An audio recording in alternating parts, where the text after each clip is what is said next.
Just a couple of guys, a couple microphones, and a heck of a lot of know. It's Football on the Know with Jim and Joe. What they say, it's not the X's and the O's, it's the Jimmies and the Joes.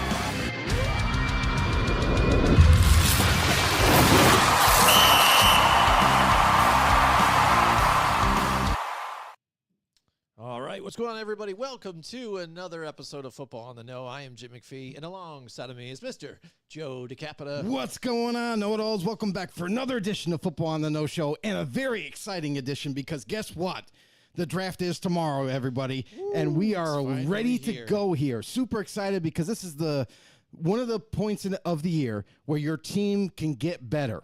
You know, we went through the free agency period, a lot of big signings, a lot of money was thrown around, and now we're getting to the draft where all these young prospects coming out are primed and ready to prove at the next level that they belong. So we are dialed in, really excited about it. It's going to be a very fun episode. We are going to do our very own live mock draft, and not just any mock draft. No. This is the best damn mock draft you're going to ever see. So we do this every year. We wait for one time only. We don't do 15 to 20 of them. We do one because that's all we need. So let's go, Jimmy. Yeah, absolutely. Yeah, we're going to get to that just a little bit. A couple announcements, too. Tomorrow night, we're going to be doing a live stream during the draft, too. Yeah. So you guys got to check that out. We're going to be doing some big things coming up moving forward for the show and other things. So keep posted for that. We're going to be sharing that and let you guys know about that event. Mm-hmm. That's going to be interesting. That's going to be the first time we've ever decided to do that, Joe. We had thought about it a bunch of times. We have thought but about now, here it is. The time is upon us. So watch the draft, but then keep us along with you as well, too, as we break it down, as we go through step by step and pick by pick. It's going to be very exciting, Joe. We're excited about that. Absolutely. Right. Yeah. But before we get into our mock draft, tons of news again popping today. Again, you're getting closer to that draft, so a lot of people are locking in. A lot of teams locking in those guys that they had on contracts, getting that set up, and maybe setting themselves up to do some of those trades. I mean, we heard about it a little while ago. I think it was last week about the Zach Wilson thing. You know, him. Yeah, it was this week. It was traded away. There was. Yep. Yeah. I've been so swap of picks, so just a swap of picks. And what's interesting about the trade, though, is that both teams involved, Broncos and the Jets, are splitting the money to cover both ends. So it's like the Jets wanted it to happen because they wanted. Honestly, there's a lot of speculation out there. Like for a while, we've heard rumors about how the Jets are ready to move on from Zach Wilson, but then we've also have heard stories out of New York saying, "Oh no, we love Zach. We want him to stay. He'll be our backup." And then here you go. Parting of the sea here for Zach Wilson to just kind of take off and go ahead. So that's the biggest news there. So for that trade that happened, we kind of expected this. A lot of people were anticipating it, and now it just kind of fell through. So Broncos get an insurance policy, which is interesting, and Zach Wilson, and everyone's like, oh, well, they got Zach Wilson. What does that mean? Does that mean that they're not going to draft a quarterback? No, I don't think that. I think now that they have Jarrett Stidham and Zach Wilson in place, it's kind of like an insurance. A little bit more insurance in that position. So still believe that they're going to go quarterback in the draft. Still think that's a much-needed area to address. So, but they've managed to pull a trade off, get a little bit more insurance with that position group. So that's one thing that happened today, or I should say this week. Yep. Other than that, big news for Kansas City Chiefs fans. Andy Reid has signed an extension. He's locked up. I don't know the whole. He did end up becoming the highest paid head coach in the NFL, and rightfully deserved. Absolutely. Guys won a couple Super Bowls and going for a third. So yeah, I think you want to make him the highest paid. So Chiefs fans, I know you're pretty excited about that. Even though there was rumors about possibly Reid calling it quits and retiring after the Super Bowl, it seems like he might be sticking around a little bit longer. Yeah, absolutely. And I think one of the big things here for, I think, paydays and things like that, too, is you look at the Detroit Lions. The draft is in Detroit. Mm-hmm. They lock in their guys here, the Penei Sewell and Amon-Ra St. Brown. Yep. Now being the highest paid at their positions, in this factory here. So that's big for Detroit. Known for a team, really, again, that hasn't been very good. Now they're up and coming, and now they're paying that money to get these guys locked in. And what a season that they had. And so they proved their worth there, too. And Amon-Ra St. Brown, what a guy, and a big factor and a big thing for them to lock in for them. Exactly, and one of the best receivers in the league. Absolutely. Like, people don't usually bring his name up, but Right. he is well deserving of being talked about in league circles. They talk about him all the time. Listen, you look at his stats from last year, he was in the top 5 for a lot of the categories, and some of the predominant ones were yards, catches, touchdowns. He was in the top 3. So, very impressive receiver. Is definitely worthy of getting that extension and locking him in Detroit. And keeping that core together in Detroit, which is huge for the Lions fans out there. Another piece of news, too, Broncos. They exercised a 5th-year option for cornerback Patrick Surtain. He's going to cut himself a nice check here with $19.8 million coming to him this upcoming season. So Broncos exercising 5th-year options. It didn't stop just there. We saw a couple of other teams like Micah Parsons for the Cowboys being his 5th-year option being exercised to keep him there at least one more year. Because there's speculation now in Dallas that, things are a little rocky. You know what I mean? And they're worried about that contract extension. So because they're not so close in terms of getting a deal done, they exercise that 5th-year option. It's going to lock them in for another year, and they can maybe hopefully agree to one down the road. Mm-hmm. Yeah, absolutely, Joe. So things have been moving. What else we got for news? There was Penei Sewell. Yeah. Penei Sewell signed a big-time deal with the Detroit Lions as well. Yes, They're all-pro right tackle, and rightfully so. The guy's been one of the best tackles in the league, locking it up at that tackle spot for the Lions. Definitely got to pay the big man, who's getting it done. And keeping his quarterback upright.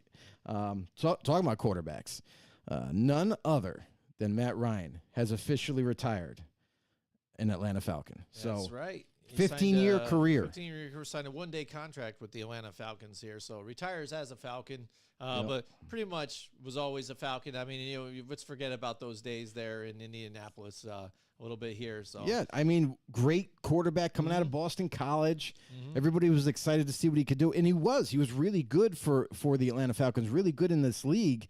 It just didn't work out for him to be able to obtain that Super Bowl championship because of various reasons. Coaches, revolving door of coaches coming in and out, new regimes, and then the personnel just never really aligned up for them.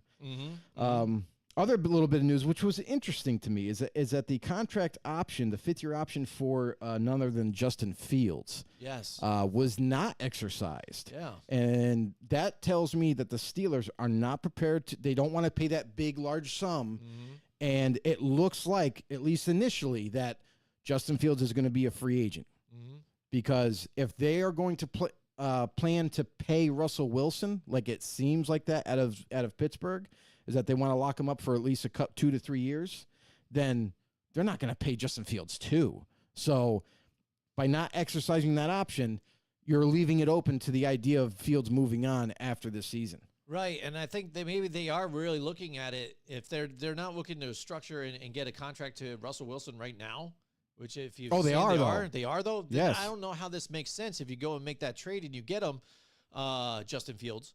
It doesn't. It's that simple. Doesn't. Yeah, I know. Because, again, if you're getting him as your backup, too, even, and I'm thinking you're getting him to maybe fight for that starting job with Russell Wilson because you don't know what you're getting. Are you getting the guy still that you saw a little bit last year or the guy the year before who absolutely stunk?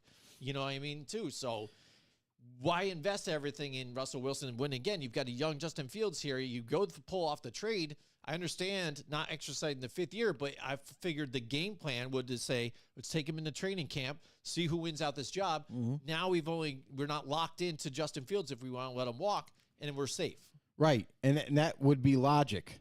But there are sometimes teams make different decisions. Now, you're right. It doesn't make sense to pull off the trade to get Fields. But what I feel like this was just insurance for this year because they can't pay 2 quarterbacks. And Russell Wilson... There was a promise made when they met with Russell Wilson. It was the promise of, yes, you are our starter. They can say all they want, but like, oh, it's going to be a competition. No, Russell Wilson wouldn't have took the job to begin with, wouldn't have signed the contract, hadn't you promised some kind of form of like, yeah, you're definitely going to be the starter. There's no question about it. So, and as soon as he decided to sign there, now they're talking extension. So instead of just being there 1 year, they're talking about locking him in for another 3 years at least. So, and who knows, maybe it's going to be a 4-year contract or whatever. But that being said, if that's their decision, that's what they made. They brought in Russell Wilson to be the absolute starter, and they traded for Fields because they're like, hey, we only got to give up a small amount. We can get a young up-and-coming quarterback for at least this year as insurance. If Russell Wilson can't stay healthy, then maybe that's the caveat. Maybe that's like, they're like, okay, well, we're going to do a deal. We're going to work out a deal, but leading up to this season, it makes it very tricky for them because if they go ahead and do the deal and sign him to 3 years or whatever, that now Fields is going to most likely go. He wants to leave. He's miserable there. I don't care what the reports were saying that Fields was like, oh, he chose to go to Pittsburgh.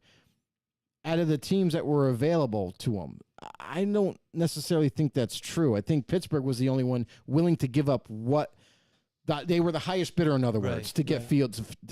So, bottom line, this is something where like Fields is like, now I'm just a backup. Like, what gives? I'm still young. I still can improve. I can help a team, and I feel like this is where Pittsburgh kind of came to the assumption, like, okay, we did get him. He is our insurance policy.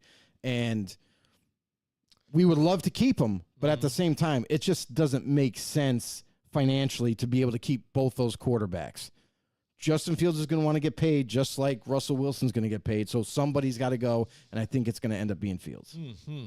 Interesting. So, yeah, and then, Pittsburgh even threw it out there that possibly they, drafting a quarterback this year in the draft is not out of the not their own possibility, because here's the thing. It's just like we just mentioned. We had that whole talk about this situation, is that what if they decide maybe we don't want to do the contract yet? Maybe we want to see how both these guys play this whole year out, and then if we really like Russell Wilson, we'll commit to him. Or Russell Wilson goes down with an injury, insert Fields, and Fields goes off. And now we want to re-sign Fields for long term because he's not only just younger, maybe he proves something to you. You still might be able to take a quarterback, and I don't think it's necessarily in the first round like everybody's believing. I think it's just like, don't rule it out of possibility that maybe they take one in the second, third round, or even later, just to kind of groom that player. So obviously a lot of variables, a lot of hurdles to get over for Pittsburgh, and they still have to figure things out there. But, man, it is a very, very, needless to say, interesting situation. Other piece of news is Heisman Trophy former winner, Reggie Bush. The NCAA has announced that he is getting his Heisman Trophy back, which once was taken away for legalities back in the day. Right, Reggie Bush is now getting his Heisman Trophy returned to him. And this is huge news because for a long, very long time, there was a stigma with college football fans and even NFL fans were like, dude, why don't you give the guy his trophy? He didn't even do anything like he did. Especially he had off the field doing now. Right. He had off the field problems, but it was like not to the extent of like, anything major, like a criminal charge or something like that. So I think the guy was like, he deserved to get his Heisman Trophy. He won it fair and square in college, and just for it to strip him of it was pretty wrong. So now they're kind of coming back on that whole decision, and now they issue him the Heisman Trophy. Yeah, I mean, because again, they now have it where college students can now make money and things like that too on the side. And before they NIL didn't have deals, that as a rule, NIL, and they weren't before, and then you would actually get in trouble and suspended and things like that. Right, for taking money and all that. Yeah, absolutely. So that's where some of this has gone. So you figured they had to do it, to reverse some of that. So I mean, by now, come on, like it's already too far gone. Like, nobody even remembers the incident with Reggie Bush. Right, yeah, a lot of people now. As it is. Yeah, and it wasn't even bad. Yeah. It was just because, like, okay, if you're a young kid in that situation, you're a star at USC, you're killing it, you're going to be a high draft pick, you win the Heisman Trophy, and they only stripped it from you because, here, kid, here's a booster that wants to give you $100,000 for doing a great job on the football field. Are you not going to take it as a kid? Like, are you serious? Yeah, yeah, and I mean, and they used to get in trouble just for accepting a dinner from somebody. I know. So, I mean, it was absurd. pitiful. and Cleats, things like that. stuff like that, anything. Yeah. So anyway, Bengals, some big news in Cincinnati here.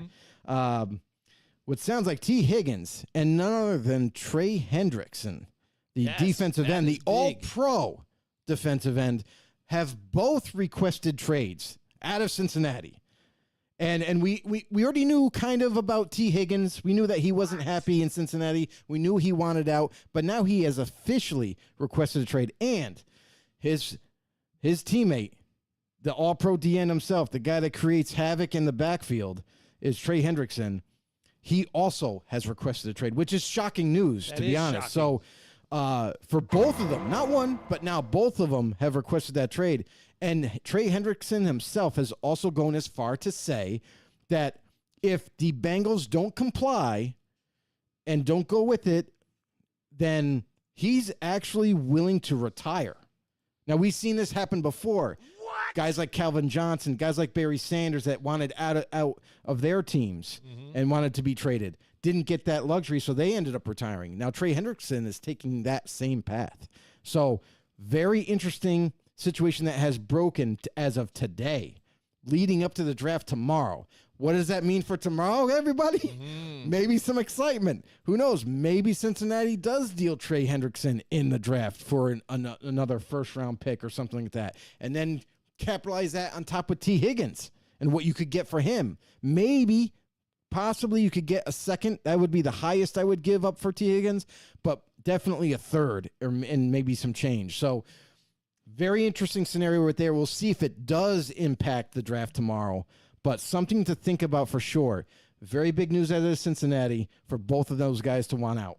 Oh, absolutely. Especially for me, I mean, Hendrickson, I mean, that's a big deal because he is like their key pass rusher right there for them. I mean, wreaking havoc, like 100%. you said, all the time. 100%. That is a major loss for them on the defensive side Right. of the ball. Absolutely. So Right. that is key for them to fix that situation. Yeah. So Real quick, signing Rashad Bateman has signed up with the Baltimore Ravens, getting a new deal there, staying in Baltimore. The Bears plan on building a stadium, but get this. It's going to cost like over $4 billion is their plan, and they want the city to pay half. Good luck selling that one.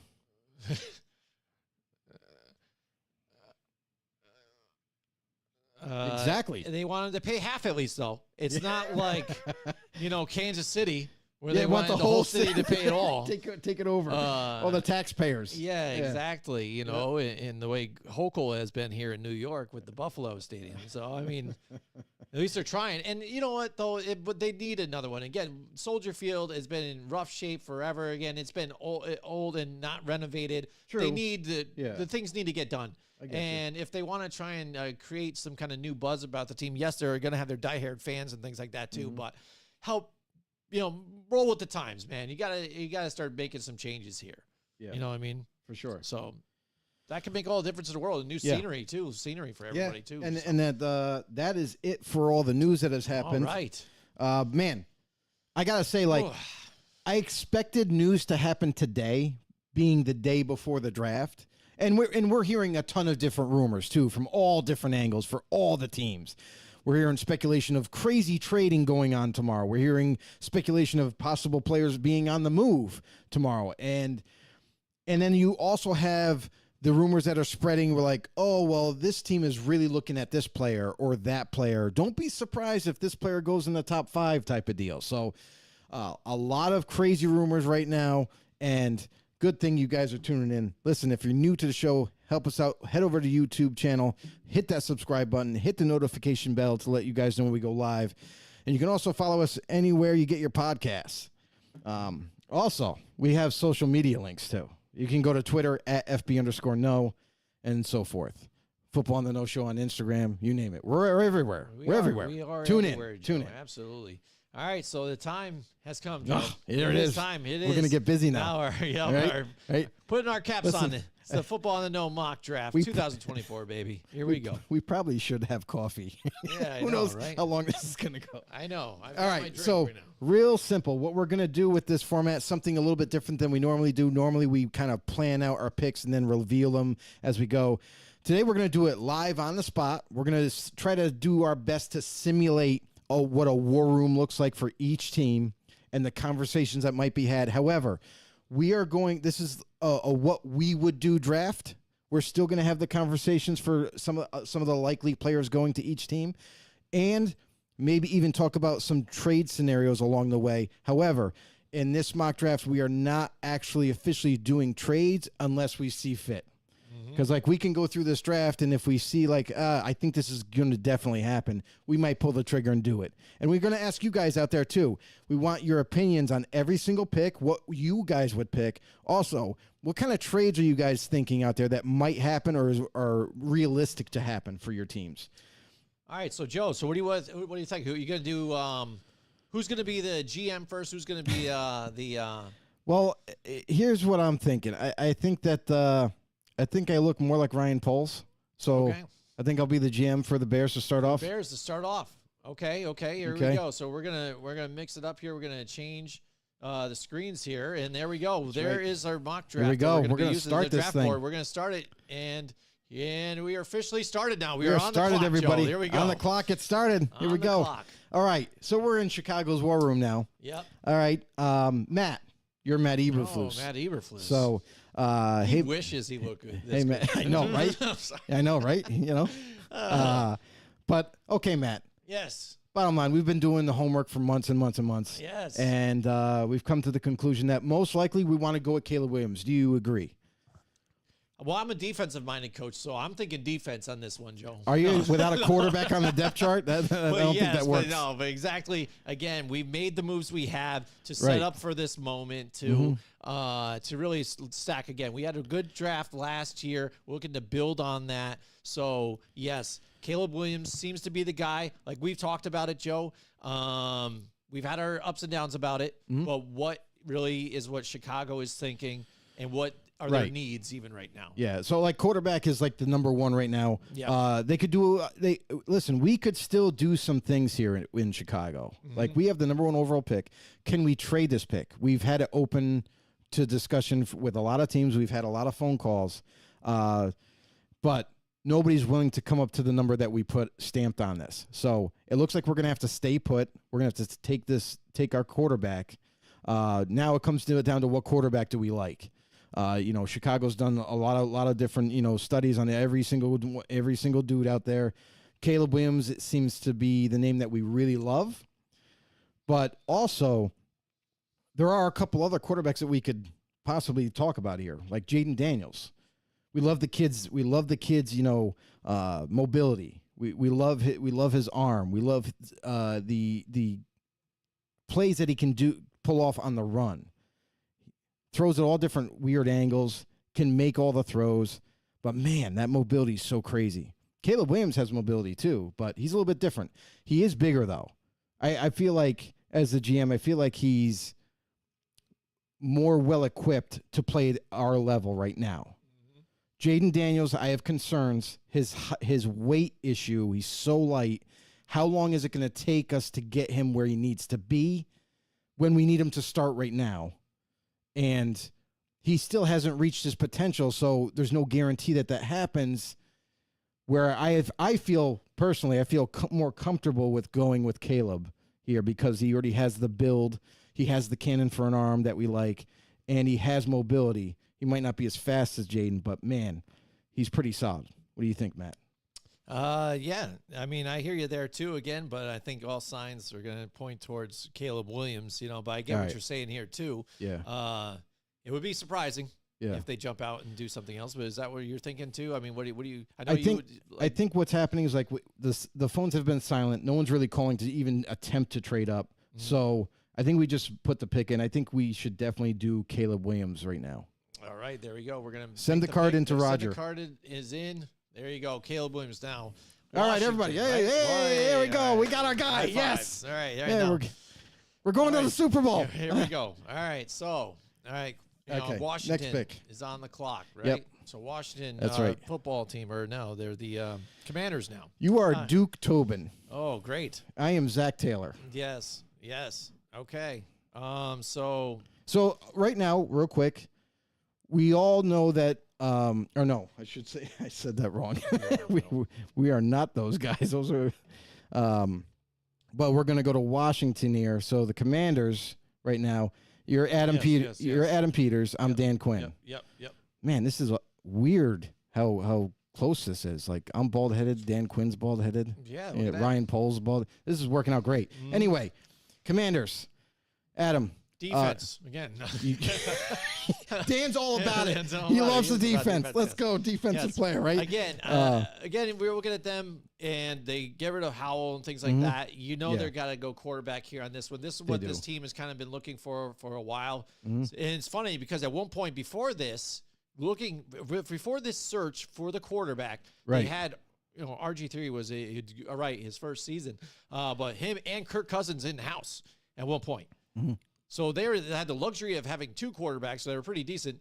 Then they gambled and were like, well, we'll take Alex Smith because now we're moving on, and Kansas City's going to move up to Mahomes, Alex Smith, and then he gets injured. And then since then, it's been in turmoil. Adam, we're focusing now.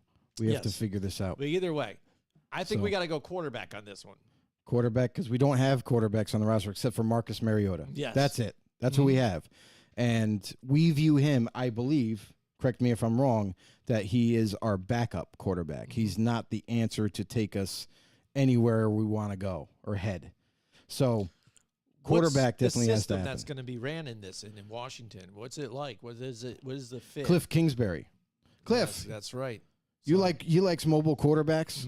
You know that he had a lot of experience with Kyler Murray in Arizona. That's what he gravitates to. And he's gonna be able to utilize a guy's legs much like a Jaden Daniels. Or there is another option there because we do have concerns. At least I believe you do too. Is the fact that Jaden Daniels is still very extremely light. He does have talent. He has immense talent.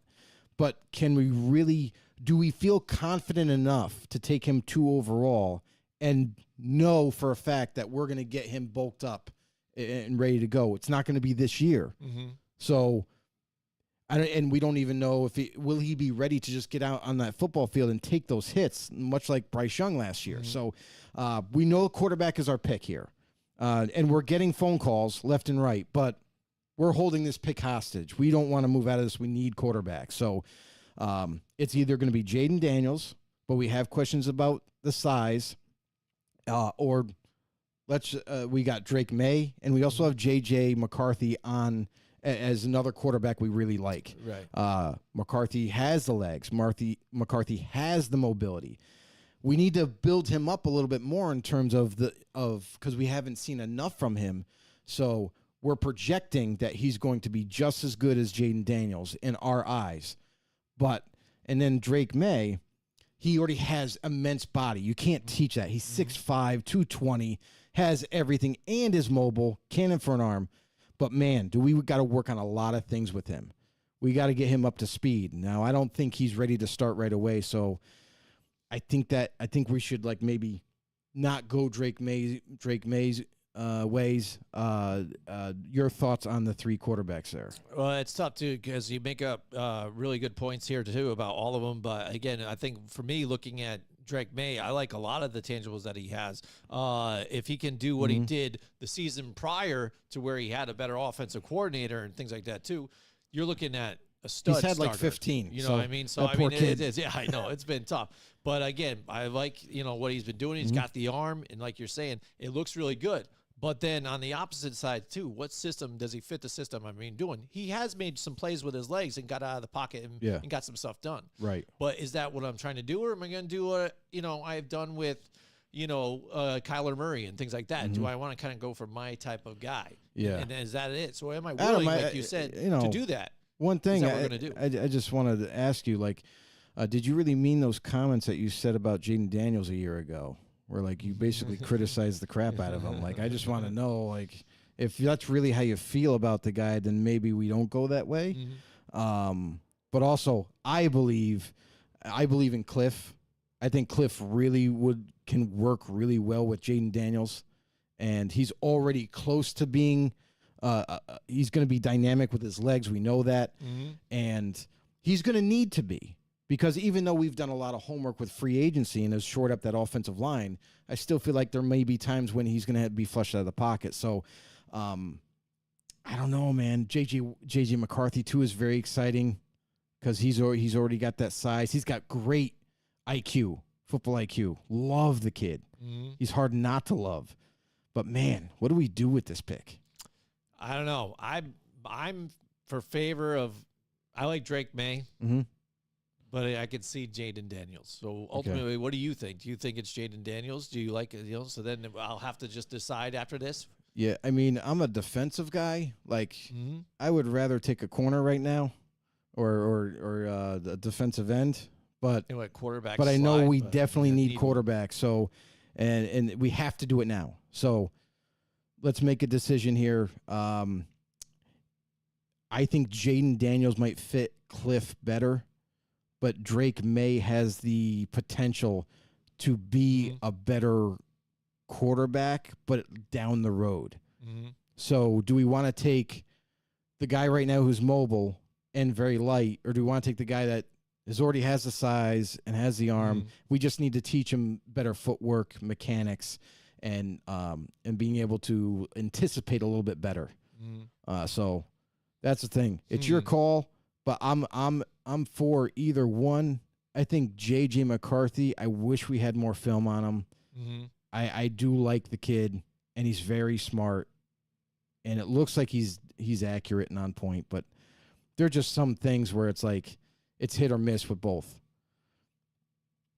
All right. So I guess for me, then the ticker's running out here. So I'm going to go with. This is tough, but I'm going to go with. I don't know, because I know what I believe. So I guess maybe I'll put my influence on it. And I think I'm going to go. Are we going to shock everybody here? What's going to happen? Man, it's tough. Let's see. I'm going to go Jaden Daniels. Okay. How about that? Jaden Daniels, just because, again, LSU pedigree too, North Carolina too, might be part of a factor too in a sense too, because we've seen even out of a school like that, like Daniel Jones looked pretty good too, out of Duke. But came from Duke, you know what I mean, too. So I had a little bit of that too, and I know that's not totally against any of the guys, things like that too. But I'll put that in factor. Hey, and if you like Jaden Daniels too, said fit the system, so we can't go wrong maybe with that one. So we can. Let's see what happens. There's only a 40% chance of hitting this, so no pressure, no pressure at all. No pressure at all. We are on to New England. On to New England, and this is a situation that I feel before we get into our roles here. This is a situation for New England where they're like, awesome. I feel like the Patriots really want Drake May, but I also could see maybe J.J. McCarthy being talked about in this situation too, because to me it almost seems like McCarthy has a little bit less that you have to work on, and May he's a quarterback down the road that I think could end up being like one of the best in this draft, but as of right now, I'm not 100% sure he's ready. He could be. But there's a lot of question marks, and we have a hard time, just like you mentioned, North Carolina. It's hard to gauge because all the offensive coordinators that kid have to gone through. The offensive line was putrid. The receiving weapons weren't there. Like Tez Whitaker was the number one receiver. Other than that, what did he have to work with? Hardly anything. So here we are, New England Patriots. We get our new roles now. Patriots, I am the GM, Elliot Wolf. That's right. And you are the new head coach, Gerard Mayo. Again, I really like defense, but you do love defense. However, okay, so our needs are very obvious. Quarterback number one. Yep. We have needs at wide receiver, offensive line, cornerback. We have a lot of needs, to say the least. But our biggest one is quarterback, hands down. We do have Jacoby Brissett in that starting role as of right now. Man, a couple of different things we could do is I've talked to Minnesota. They want to package a deal to come up here. They want they're not going to tell us who they want. Let's just get that straight. Yep. But they want to come up to this spot. Now, we would fall to 11. We'd also get the 23rd pick in the first round. And then also, on top of that, we're going to definitely get possibly a first. I'm still kind of negotiating another first. Maybe we can get 3 1s. And then a second rounder for the Minnesota Vikings to move up right now. And that's what I'm entertaining. Gerard, I know that you love your defense, but we really got to focus on quarterback right now. Or do we play with the scenario of taking one of these wide receivers? Because here's the bottom line. If we make this trade, okay, we do really like Drake May. That's a fact. We do really like J.J. McCarthy, too. That's a fact. However, man, we still have a lot of needs other than quarterback. I don't know. We could rock with Brissett if we have to for this season, for any one of these quarterbacks to sit back a year and watch a veteran work, a professional. Or we can trade back to 11. We get multiple picks, and then we're obviously not going to get J.J. McCarthy, most likely. Or Drake May's not going to follow us. So we pick at 11. Now we go to a different way. Now do we look at maybe wide receiver that falls to us? Do we look at one of the best? We could still take quarterback, too. Like, if we like somebody else, like, do we like a Michael Penix better? Like, do we like Michael Penix? Do we like even Bo Nix? Do we like him a little bit better? That we could probably trade down, get multiple picks, help this team fill out, and still get a good quarterback that we like. So that's what I'm thinking. I know a lot of people, too, said that, we could just stay here and not trade and take wide receiver and not quarterback and see what we could get in the second round. That's an option, too. But I feel like if we're going to move, it's got to be trading with Minnesota, getting multiple picks, and making the best out of it. Do we view the quarterbacks that are available? So, like, we have J.J. McCarthy right now. We have Drake May, at our disposal. And then do we view Michael Penix in that same tier? Do we like what we see from him? My thing is that Drake May, Bo Nix,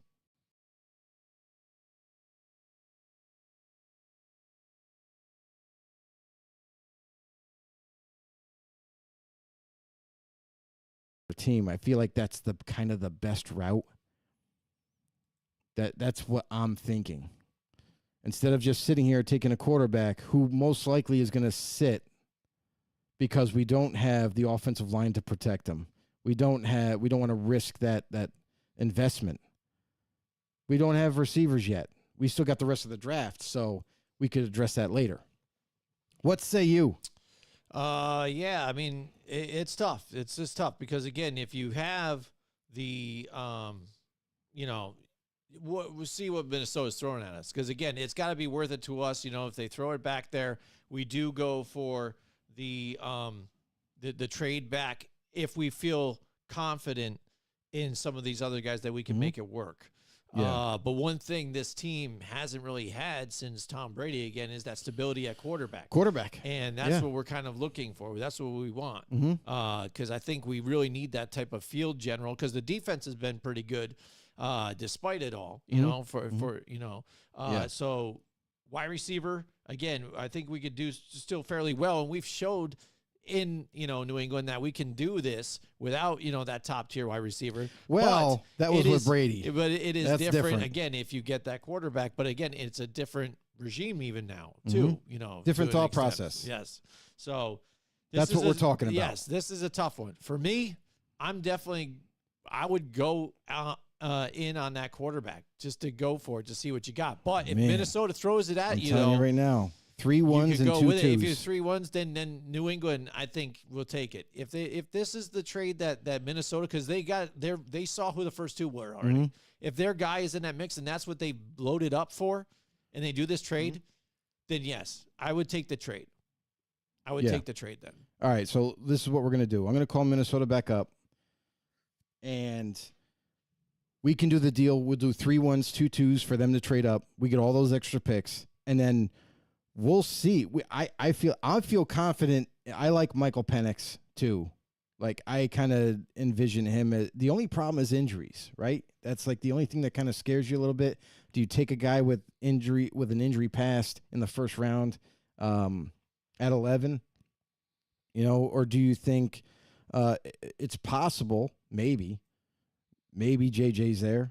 Mm-hmm. Maybe he slips. Maybe we don't know how the rest of the draft's going to unfold. But we got to be comfortable. If we're going to take all these picks, do we view a Michael Penix? Do we view a Bo Nix as guys that we can groom into our new offensive system and play at a high level with all these added players that we're about to add if we pull this trade off? Mm-hmm. Mm-hmm. So, do we want to do the deal, or do we want to stay pat and take the quarterback that we have our choice right now? Because I say we do the deal, because if you even look at New England, we got a lot of holes. There's a lot of holes. Yes. We got left tackle, left guard. Like there's even wide receiver holes. Like even defensively, like we still need to shore up the rest of the defense. Like cornerback could still possibly be a need for us because we got a lot of guys that are starters, but not a lot of great depth behind that. So, or soon to be starters for that matter. So, we could also draft running back later. Like there's a lot of things that we could do, and I feel like it'll benefit us more if we make this trade, get these multiple picks, and then see who happens to fall to us as a quarterback at 11. Okay. So we want to pull the trade. Off. Yep. So who are we selecting here? So are we gonna have to hit the trade here? Yep. Trade. We're gonna call them up. We're going to change the team. Yep. We're going to go to, we'll go to, us or whatever, or Minnesota. Right there. Minnesota. And then we're going to change this to us. All right. This is us, which is the New England Patriots. Yep. Right there, bud. There we go. Okay. So we're going to give them our number 3 pick overall. Yep. So we got to click on that. This it right here? Yep. Bang. And then we're going to go over here. They're going to give us their 11th pick, their 23rd pick. And then, let's see. Next year's first rounder, next year's second rounder. And then, let's see. Oh, it's already said. But we're gonna we force a trade anyways. We can't. They won't let us. What? No, maybe not. They won't let us. So we have to take. What if you take next year's second off? Can I remove it? How do I take it off? You just have to click it. If you X out, it'll end the trade. I tried to click it in, didn't do anything. Switch it. Switch the team. All right. So we'll go back in. Here we go. Trying to figure it out here. All right. This one. So 11, 23, next year's first. Next year's first is too much.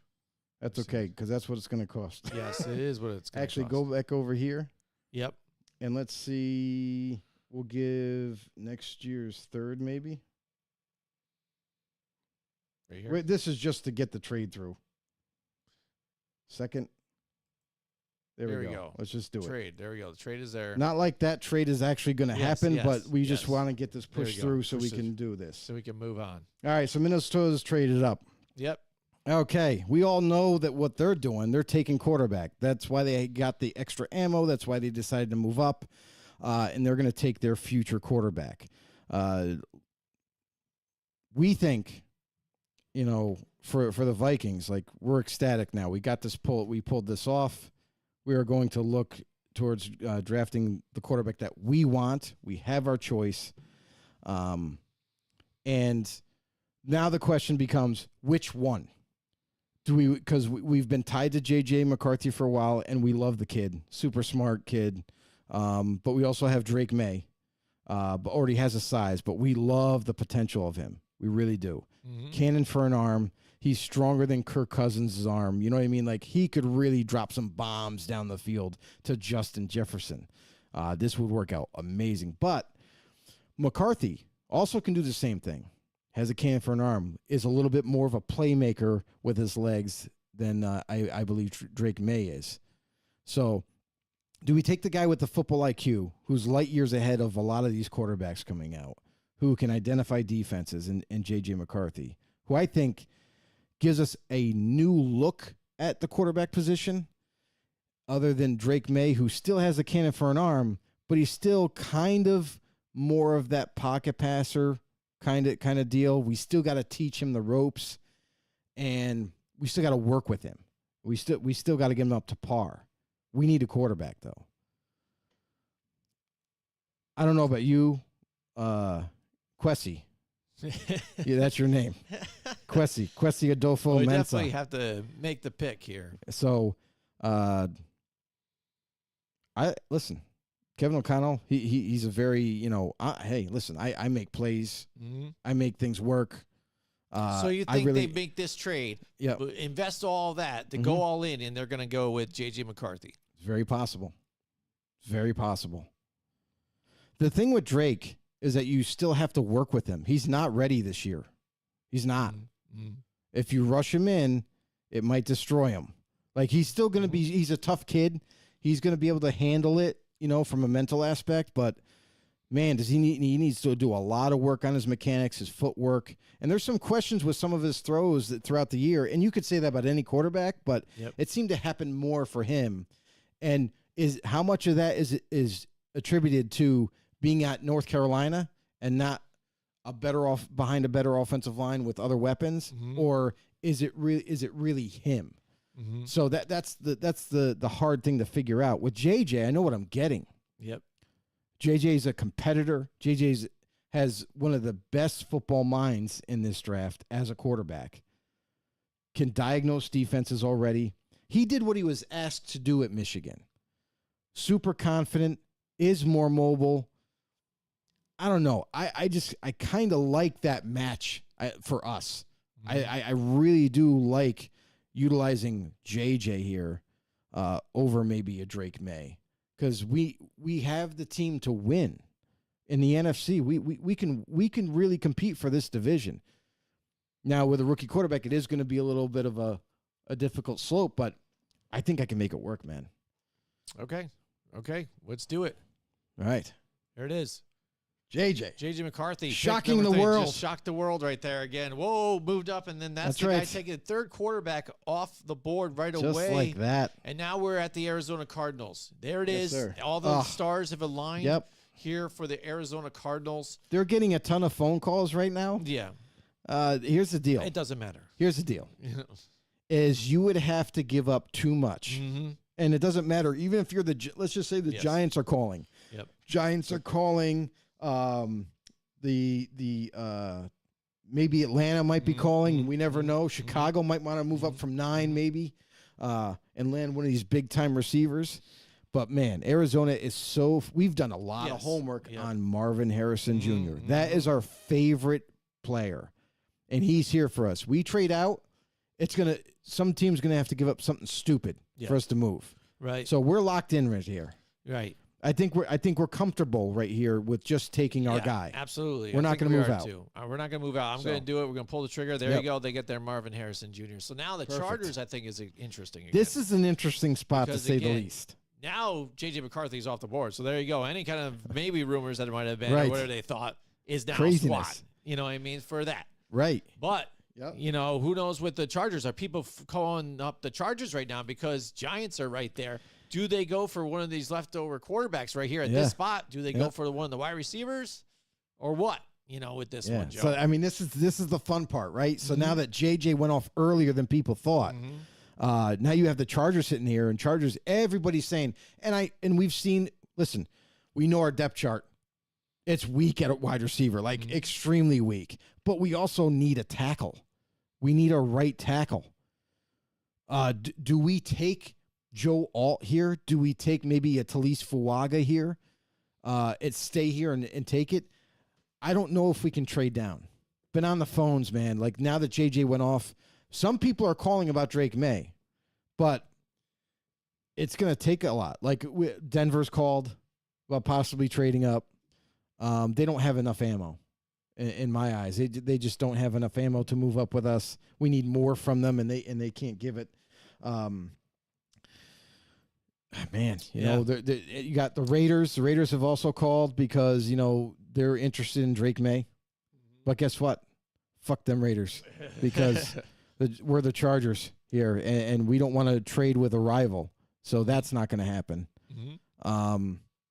Man, this really sucks for us because I really think if JJ McCarthy fell to us, then we probably would have had a lot of attention. Or whatnot. Drake May's still good. Drake May's still good, but we're not going to take him. Mm-hmm. We got Herbert. Mm-hmm. So, man, do we have to stay here? Like, do the Giants want to trade up one spot? We could spin this story. Let's call New York and say, hey, we got 3 teams interested in trading up for Drake May. Mm-hmm. What do you guys want to do? Do you want to move up? Or you know, is that something that you guys might be interested in? Yeah. You know, because Drake May's sliding now. Yeah. Drake May's right there. Yep. He's 1 pick away. And I got 3 teams. Mm-hmm. I got 3 teams lined up, man. Mm-hmm. I can pull the trigger.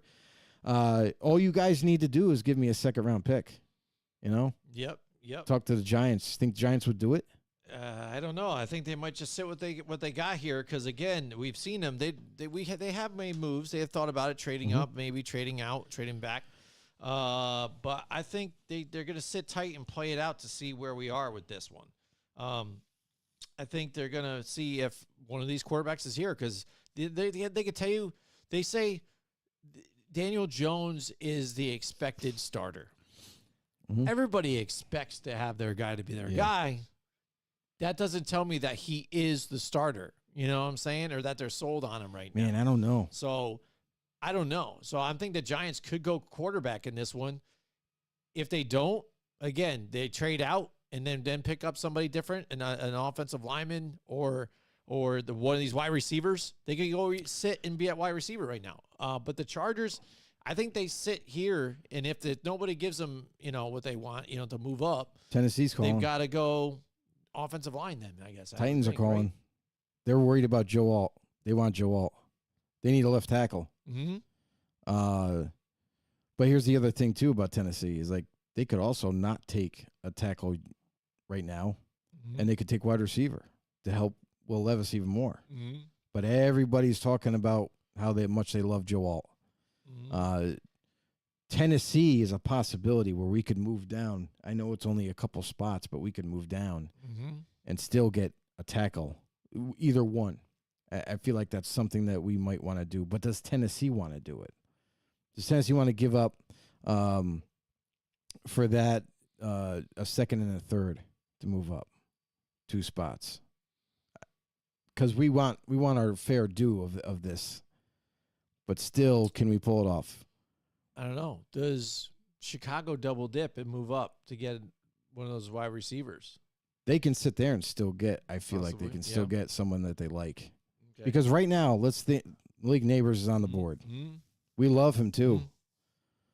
Like that's going to be the debate. Like, okay, you're Jim Harbaugh. Get into your into your role here.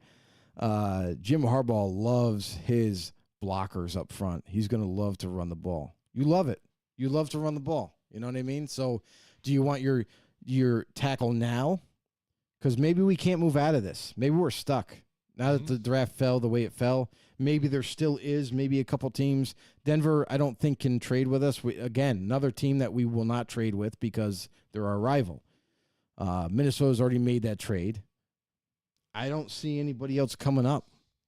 All right, this is how Mike Tackett's in the house with us. What's up, Tackett? He's got his whole mock draft right here. So he's posted it right here for us. Excellent. He's got Caleb Williams, number 1, Jaden Daniels, number 2.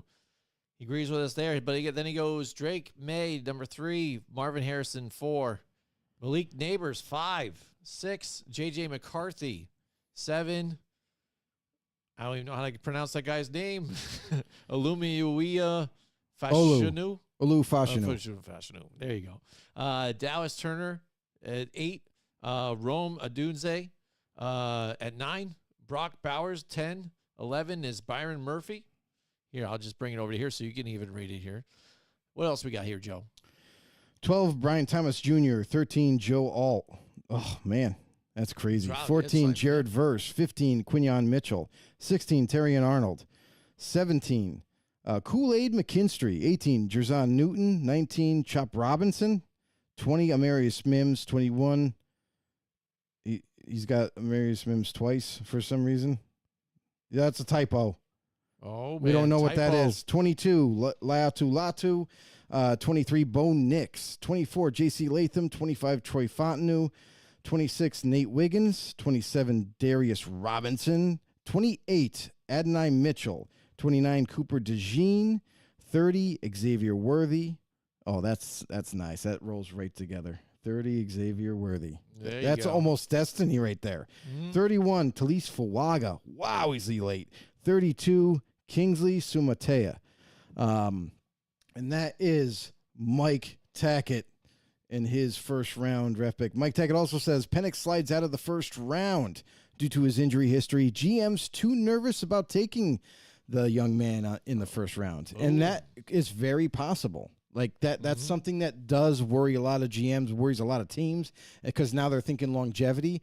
But for me personally, like 2 years of being healthy, like once he left Indiana and went to Washington, things changed. No longer getting injured and everything for 2 straight years. So that kind of gives me a little bit of more confidence. So, but it's very possible that he could slip out just for that fact that his injury history, he had 4 season-ending injuries, and then the 2 years that were healthy recently. So it's a debate, and it'll be awfully fun to find out where he ends up going tomorrow. But here we are. We are with the Chargers. Chargers are stuck here. I called Tennessee. Tennessee doesn't feel like moving up. We got to make a pick. Now it makes it tougher on us because I would have loved to got more compensation and get one of our guys. But now that we're stuck here at 5, man, we got to take a tackle. I feel like the guy that kind of fits you, Jim, the most is Talise Fuaga's very physical type of offensive lineman. But at the same time, or because we're so lacking at wide receiver, and I know you're not very high on wide receivers. I know that. That's not something that you do. You didn't even recruit college receivers.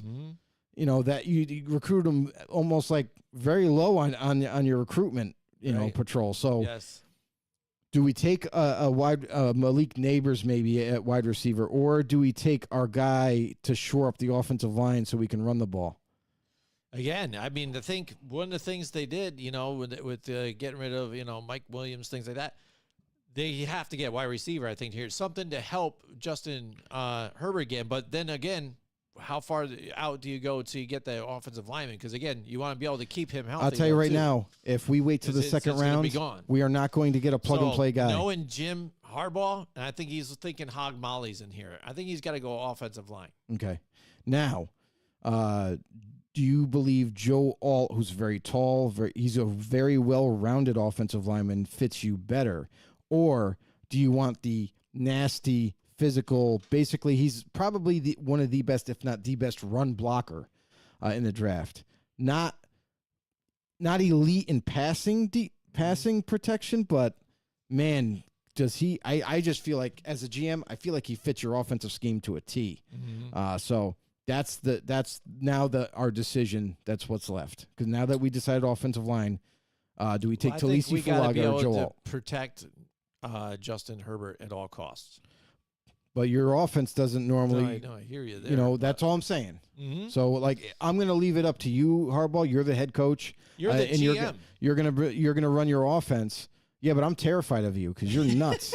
So I'm going to do whatever you say in the war room. I don't want to get my ass beat. All right. So what's the decision now? We're going either offensive line. Yes. So you're going Joe Alt or you're going Talise Fuaga. Two different types of linemen. One, Joe Alt can play left or right. Talise Fuaga has exclusively played right tackle. I don't think he can play left at the next level. And some people view Talise Fuaga, some people, not us, we love him at tackle, but some people view him as a guard. But that's just some people. We love him at tackle. at the right spot. All right. I guess I'm going to take your advice on this one and go for Talisi Fuaga. All right, We'll just there do you that go. on that. Why not? If I'm going to be a running team, there we go. That's it. Typo Boys, Amarius Mims 20, and Tyler Guyton is number 21 for Mike Tackett's top mock draft here for round 1, Joe. All right, so the Giants are on the clock. Giants are on the clock. Jim, My guys are there. this is in your wheelhouse I'm right going now. here either So- Malik Neighbors or Dunze right here. Those are nice. You got 2 stud wide receivers available to you. We didn't anticipate this to happen. We thought Neighbors was going to go before us. So this is like amazing. Amazing. This is We just got our too. It's choices just here. too good. Yes. Listen, now we did shore up the offensive line in free agency. I've taken a look at it, and we got good veterans in place. We don't have any glaring holes on the offensive line, so I feel confident in that spot where we don't have to take offensive linemen this time around. But man, we really need to help Daniel Jones out. We really, really need a true number one. I believe as the head coach, another head coach is Yes. bald. Yes. Go figure there that you out. go. This is You're working out making it awesome. fit right there. But I tell you right now, my offense, I'm going to call the plays this year. So I really want a number one offense that can take the roof off the top and be explosive. So that's what I want. You're the GM, though. So that's All who right, I want. GM caps on. Again, especially I'm working with ownership, though, too. And I've worked with you plenty of years here, too. That's right. Want to make this work. We believe that Daniel Jones can get it done. We haven't really helped him out. We tried to, in the past a little bit, but still really having to help them out to get him that big weapon. Right. So I'm thinking what you're thinking. And then if you're thinking some of these other quarterbacks still might be there or somebody that we could work with that could still possibly back up Daniel Jones and still make a run that you like. We got Drew Lock. We did get Drew Lock. Drew Lock, that's insurance too as well. But that you think you can even help groom into somebody, on your own. Daniel Jones, we was handed. Then I'd say big playmaker because it's New York City too. That's what we want. We want one of these guys. Let's get one of these guys that are here that we believe can blow the roof off here and beat some of these guys, especially in this division, to where you got this tough secondary on with the Cowboys and stuff like that. We need somebody that can beat one of these guys here. Yep. So I'm believing with you with the wide receiver. That's the deal you want to go. Okay, yeah, dude, I love it. And the one kid that I really love, because I said explosion for a reason, I love Malik Neighbors. I didn't anticipate him being here, but man, now that I thought for sure the Chargers were going to take him, but man, this is like a gift. So I don't think we should think about it any longer. I think we go Malik Neighbors. There you go. Boom, I just did it. All right, next move is Tennessee now. Tennessee Titans. Now Tennessee's sitting there, and they are happy as shit. Yes, because they are. let me tell you, they were worried that Joe Alt might go before them.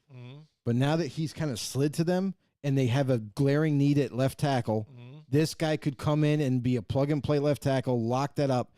Now, or do we get a little creative here? Roma Dunze is here at wide receiver. Do we go wide receiver and add more to our arsenal? We have DeAndre Hopkins, who, by the way, is aging. Yes. We don't know how much longer he's going to play for. He's definitely going to play this season. But after that, maybe retirement, maybe not. We're not really sure there. Treylon Burks has been a disappointment for us. He's always injured. So is he going to get injured again this season? That's going to be something that we don't know. But it really sucks when he's not in the lineup. But I love where we're headed. We got Tony Pollard at running back. We got a lot to like here. But man, it's going to be tough for us because I think it's too hard to pass up the offensive lineman here. I really would like to take Roma Dunze. I really would. Yeah. But man, we have Will Levis in his second year.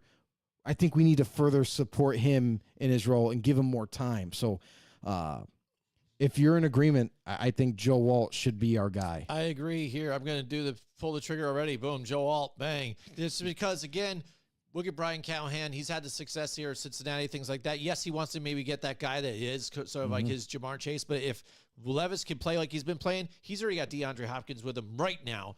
He can work with him. That could only make him better. I'm sure D-Hop would be there giving him an advice, too, on what he's doing. Right. Traylon Burks, yeah, he's a good side piece here right now, though, too. And I feel like they can still get a wide receiver further on in this draft to help them out and gel. And then even next year is your seasoned year. See how this year goes? Next year, now that third year we've always talked about with quarterbacks, hit him on this third year, get a elite wide receiver next year if you possibly can, whatever you're going to do. Right. And now you're looking really solid. Yeah. And Because you're talking run the ball all the time with Derrick Henry, and he's your focus. Now you're talking Will Levis, let it ride, and this is the perfect kind of head coach for them to have this. All right, so who we got? We're on Atlanta's on Atlanta the clock now. Atlanta. Yep. You're the GM. You're Terry Fontenot. Ooh, all right. And I'm Raheem Morris. You're on Raheem Morris. All right. I think he's bald, right? He shaved it off, right? Yeah, yes. he was going back a little bit, but we're on a I think streak, he came everybody. back home again. He's we're on a back home. streak. Yeah. Anyway, okay. So I'm thinking defense again. You're thinking defense. Defense again was not very good. For that defense team was good. Yeah. But here's the thing: our needs are as follows for defense. We could use a corner, but don't really need it in the first round. We could go D tackle because Grady Jackson or Grady Jarrett is getting older. Yeah. I don't know how much longer he plans on playing, but that's also kind of thing. And then linebacker we could address, but in the first round, there's no linebackers worth this pick. We know that for sure. Corners, there's definitely the corner of our choices here. Mm-hmm. D tackle, we could go D tackle. Do we value a guy like Byron Murphy or Jerzon Newton this high though at 8? I'm not really comfortable. If we could trade back, that'd be great. I would love to trade back right now. Because remember, Drake May is still on this board right now. It's surprising that he's still available. Do you think Denver? We could trade. I feel like we could trade with Denver right now and make it work here. I feel like because they need a quarterback, they would love to get Drake May. But at the same time, I feel like also that Bo Nix fits them better for their scheme. So they could also just stay pat, and I think that's what they're going to be leaning towards. Yeah, I don't know. It's tough. I would like to trade back. That's like one thing that I would love to do. Yeah. But here's the other thing. Let's talk about this too. Who's sitting here? Again, I mean, I'm looking at wide receivers though again too, because Atlanta looks like they kind of do that. Yeah, Rome Odunze right there again. Because we got Drake load London up on some more weapons. Yeah, we got Drake London. We got Rondell Moore that we got in free agency. We got Darnell Mooney in free agency. But do we really think like Darnell Mooney is a nice like number 2, maybe even a number 3? Rondell Moore is more of like a slot. This is exactly. But I think we could upgrade. I think we could definitely upgrade with this position. And honestly, the draft is deep. Second round, we could take a corner that we really like. So, and I know we need pass rusher too. I understand that we could use pass rusher, but I don't think at 8 for us. I don't value. If I was going to go pass rush, I go Jared Verse because we usually go for the speed guy around the edge, which is like Dallas Turner, Latu, those type of guys we typically go for in the first round. But man, I don't know what it is, man. But this organization, we always seem to miss at pass rusher. But when it comes to value, it's a great value right now for Rome Odunze. I think that might be where we should go because we can't trade down. Again, and I'm looking at Dallas Turner, too. I'm like, man, this might be the time to pull the trigger on this, though, because, again, it would be nice to have that Dallas guy. Turner's not a true D-end, my bud. We've done a lot of homework on him. Problem with him is that he could play, maybe he's just a linebacker. Maybe with his hand in the dirt, like he's got quickness and speed for sure. But he just doesn't know how to utilize pass rush moves. He needs to be taught a lot. And when it comes to the run game, he's not so good at that. He's only a one-trick pony. He can pass rush, and that's it. So unless he was super elite, I would say, let's take him. But I don't know if I view him that way right now. I would love to trade down, though. Maybe Denver would come up. That would make me more comfortable if we were to trade with Denver right now. And I think that they're interested, but, man, I don't think I can get them to bite. Because I think they're comfortable with staying there and taking a quarterback that they like that might end up to them. So, It's tough. I think we're stuck. I see the wide receiver thing. I think we're stuck. It's tough. I think the value, man, you can't. I think you got to take Rome. Yeah. I think all day long you got to take Rome. Rome, the value here for 8 is way greater than I think taking any other position. Because listen, any one of these other defensive positions we can take later. Yeah. And we might be lucky enough to where later maybe a guy slips that we didn't anticipate, you know? And that's something that we could kind of keep our eye on and then maybe address in the second round. So if that's the route we want to go. But I think we can't pass this dude up. All right. Yeah. Let's go for it here. I'm going to do it. Rome Odunze. There he is. Bang. We just did it. All right. So now Chicago. We just screwed Chicago because Chicago maybe was going to go for that wide receiver. Because, again, you talk about a Darnell Mooney. They moved on from guys like this because, again, they're trying to find that guy. Yeah. You know, I mean, and now they've got their quarterback. They want to be able to get the guy that kind of go with them, too, as well, you know, just to pair it up. Now, you know what I mean? Yeah. Now we are Ryan Poles and Matt Yes, Eberflus. absolutely. Sorry about that. But yeah, Chicago's back on the board right at 9. They're like, damn it. We definitely thought we could get Rome Odunze here. Well, Chicago maybe should have picked up the phone and maybe just got to move taken. up one a little bit, just make sure, because you have to move up 2. If Anna wasn't, they'd have to move there, up 2 so, spots. Now at 6, who was it? Or no, at 7. 7 was Tennessee. They weren't going to move.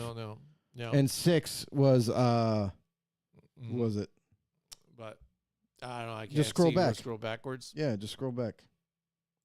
No, it doesn't move. It doesn't move. Never mind. It will tell us later, I guess. Yeah. But anyway. Is this so to say drafted? Was that drafted players? Was that say yes right here? Yeah. You or click it shows you. Boom. Okay. So Caleb. Yeah. So. You just got to do all. Yeah. Apparently. Yes, there it goes. Do. There it goes. Huh. All right. So there you go. Yeah, I guess there shows. I guess the picks as it goes. All right. That's interesting. Anyway. So, and we weren't going to be able to. I don't think. Oh, Giants were at 6. Yeah. Yep. They weren't going to trade down. Yep. So they were happy to get neighbors. So so we were stuck anyway. We weren't going to be able to trade up. So the Bears are stuck here. They miss out on Rome Odunze. I don't think they're comfortable with taking a wide receiver here. Like, I don't think that Brian Thomas Jr., I think it's too high for him. And honestly, like, that's the one that I really, really like. I really like Brian Thomas Jr., but, man, it's too early. And everybody else, it's too early. So we can't go wide receiver with this route. Our offensive line is pretty solid. I think it's better than people think it is, but we are confident in that area where we don't really need offensive line either. What about the defensive end? We play a 3-4. I'm saying defensive side of the ball. So you go D tackle on this. What do you think on this one, or do you just look at best available right now? If we wanted to upgrade our D tackle, we play a 3-4. So we typically use 3 D tackles, 1 nose tackle, 2 D tackles. Don't think that's like anything worth taking right now because the D tackles that we might use. Actually, you know what? Now that I think about it, we could take Jer'Zhan Newton here. I think he fits our defense better as a D tackle, as a 3-4 end. And that could be an upgrade for what we have available. We do still have that needed receiver. I think we can address that in the second round. So maybe we do go defensive lineman here. Maybe we go Jer'Zhan Newton. Okay. Because I feel like that fits us better. Does it, or do you think we could get him later on and we try to trade out of this spot? No, can we trade down? Who wants to trade up for who? I don't know. Like, again, if Drake May is still there, do you think some of these guys might want to go and grab that quarterback still? Or I think it costs. I think here's the thing: is I would love to sell this pick. I obviously would, but I don't think the Raiders are willing to trade up now. They're not going to trade for Drake May. I don't think so. I think the Broncos are a potential to trade up. But then again, they might be comfortable. What I'm assuming is they're comfortable with staying because of Bo Nix. I think they like Bo Nix. They like any one of these quarterbacks. Drake May could still slide into them. They're going to take that chance to where if they don't get Drake May, they're still going to sit there and take Bo Nix. I don't know if they would pull the trigger. I think we've heard a lot of reports that Denver is looking to trade up, but I don't know who that was for. It could have been for J.J. McCarthy, and now he's not there. So, I don't know. Could I envision them trading up that far? Like, that's 3 picks that they would have to move up. They'd have to give up their first and maybe even next year's first. Maybe not that much. Maybe it's a first this year, and they don't have a second-round pick to trade. So it's going to be hard to trade with them. All right, we've got David Russell's in the house with us tonight. What's going on, Dave? He says Welcome to Taylor the show. punter. Don't know what that means, but Taylor punter. Okay, Is that a code for something? I don't know, but Mike Tackett said, could Neighbors be picked before Marvin Harrison Jr.? It's possible. Of course it is. I mean, that's the thing is you've got a lot of these teams that have different opinions on both receivers. They're both at the next level going to be excellent receivers, but they're both a little bit different from each other.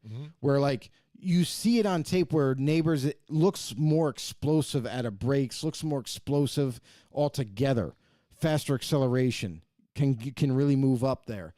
Where Harrison does everything pristine. He looks so smooth out there. He doesn't look explosive, but he is. So do you want the bigger body receiver, or do you want the guy that has explosiveness and is just quicker altogether? So they both are going to be great players, but it's how you're going to dissect each one to make that He must choice. be saying Tory Taylor. Let's go with him as the punter here. Oh, that's what he's we'll saying. win these picks. That's what he's saying. Yeah, you're on punters for some that reason. That would be hilarious right there. You know what I mean? If that goes, that would be hilarious. Yeah. But all right, so what do you I think, like the Joe? enthusiasm, though. What are we gonna do on this one? You think All we're right, going to Chicago. tackle? Newton, let's do it. You Yeah, gonna do it? I think we got to do Jerson Newton. All right, there we go. Let's think pull the that's what trigger. Let's get this works. thing rolling. We're still only like in the top 10. Yeah, All right, this is what let's it's all roll. about. All right, next we got the Jets. Listen, we're getting ready for tomorrow when we cover the draft, we're right? Gonna be really set we're for gonna tomorrow then, man. we're gonna be right in tune with this. All right, all so we set. got the Jets. You're the GM for the Jets, Great. so you get to be Mr. Adventurous, Joe Douglas. Joe Douglas. All right. And I am Robert Sala, who's also bald. so bald again. We're keeping it going. Okay. Jets are sitting here and going, what the hell just happened up top? Yep. Absolutely. Absolutely. Here's the thing. Like, we did a lot of work. Yep. Jets have done a lot of work with adding to the offensive line. I'm a little concerned, though. With the left tackle. Tyron Smith, we signed him to a 1-year, $20 million contract. Not the healthiest player, but last year proved somewhat that he only missed, like, I think a couple games. Was pretty healthy all year. We did only sign him to a 1-year deal, so it's kind of a prove it deal where he almost has to stay healthy. And that's what we're betting on. This isn't far fetched out of the idea to go left tackle here, to get someone that we can bring up behind Tyron Smith and hopefully kind of take over if he needs to. If we're looking at left tackle, I think you got to look at Olu Fashanu here, because he played it pretty much exclusively at left tackle, seen as one of the best pass protectors of the draft. But he does need work in terms of run blocking. But I think he can handle it. I think we can get him up to speed relatively quickly. The other part of this conversation is quarterback for the future. Aaron Rodgers. We got him this year. How much longer do we have this guy? Is he going to retire after this year? Right. That's what concerns me now going forward. But, man, I love defense. You know that. Robert Saleh loves his defensive players. And I feel like that's why sometimes the owner and the head coach clash in the Jets, because he just has this mindset of, like, building this juggernaut. And he already built one, right? Like, they added some players to it this offseason. So that's going to be interesting to see. Yep. But, man, we need help on offense. We're surrounding Aaron Rodgers with more weaponry. Do we go tight end? Do we go Brock Bowers here, who a lot of people love this kid. We love this kid. 240 pounds, but man, he's only a receiving threat. He can't block for us. So if we have him as a offline tight end or slot receiver even, because that's how he runs. He's like a wide receiver basically. Very fast, has great hands. He can chip people though. Maybe we utilize that in our offense with chipping. So yeah, we've talked about that too, because I think it's even a soundbite we've had on our I think our intro too. Like Aaron Rodgers loves his tight ends, and we said this is a possibility here too for them to get tight end here too, because it is a big focal point for them. It is a need. I get where you're going with defense though too. Tackle, I can understand that situation too. But again, like you said, insurance for Aaron Rodgers. Tyrod Taylor isn't your future after that either. He's just a fill-in that, hey, is fairly mobile too as well. Did fairly well when he filled in for in the Giants, until he got injured again. So you got two quarterbacks now with injuries, under their belts here. Aaron Rodgers normally doesn't get injured that much, but as he's getting older, and then now especially last year, injuries. Yeah. So you're sitting here. You got Drake May. You said that he's Sliding. Teachable. Who better than Aaron Rodgers to be there? And Aaron Rodgers is a different part of his career right now, and he understands that. So I think you saw it last year. He was accepting to teach Zach Wilson a little bit more here. It wasn't like standoffish like he was before when they were finding his replacement in Green Bay. Right. I think he's opening the door to this. And if you put Drake May next to Aaron Rodgers, how much better can you get than somebody to teach you the ways and footwork and all this other stuff? Yeah, well, it's going to be up to his quarterback coach. coach. Of turnovers. That's I really get it there come too, to. but still, I mean, Rodgers is going to Rodgers will be a good mentor for him. Yes, he's going to teach him like the mental side of being a quarterback, which will be very beneficial, I think, for us to get him up to speed. Kind of teach him all year about how to be a true professional at that position. I really do like that direction. And we do have to plan for the future. And this is a guy that will not have to start all year. He can sit. He can learn. He can learn the playbook, get comfortable, work on his mechanics all throughout the year. And then possibly either the year after or the year after that, he'll be ready to go and carry the torch for us. So I really like this pick. I think we should take Drake May. Let's do it. Boom, we just did. There you go. So now the Jets are set up with this whole thing. Get their quarterback of the future, hopefully. And we're back to New England.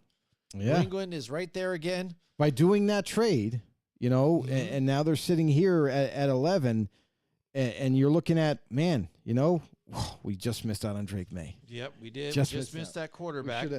We should have traded back up. We got it. We messed up. But we didn't though. And that's something that can happen. Like we're trying be a Patriot thing though. It could be. It could be where they just kind of stay pat. And that's that. So now we look at Caleb Williams has been taken, J.J. McCarthy has been taken, Jaden Daniels, Drake May, Caleb Williams and all that. Like those four are gone. And now we get to this spot where you got Michael Penix available, Bo Nix available.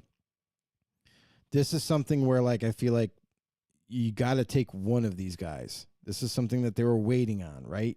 So we don't know the direction for this offense, though. That's the tricky part with New England. We don't know what they're going to really like. Are they going to like the guy who's really accurate, short to intermediate? Or are they going to like the guy with the very strong arm who's also accurate?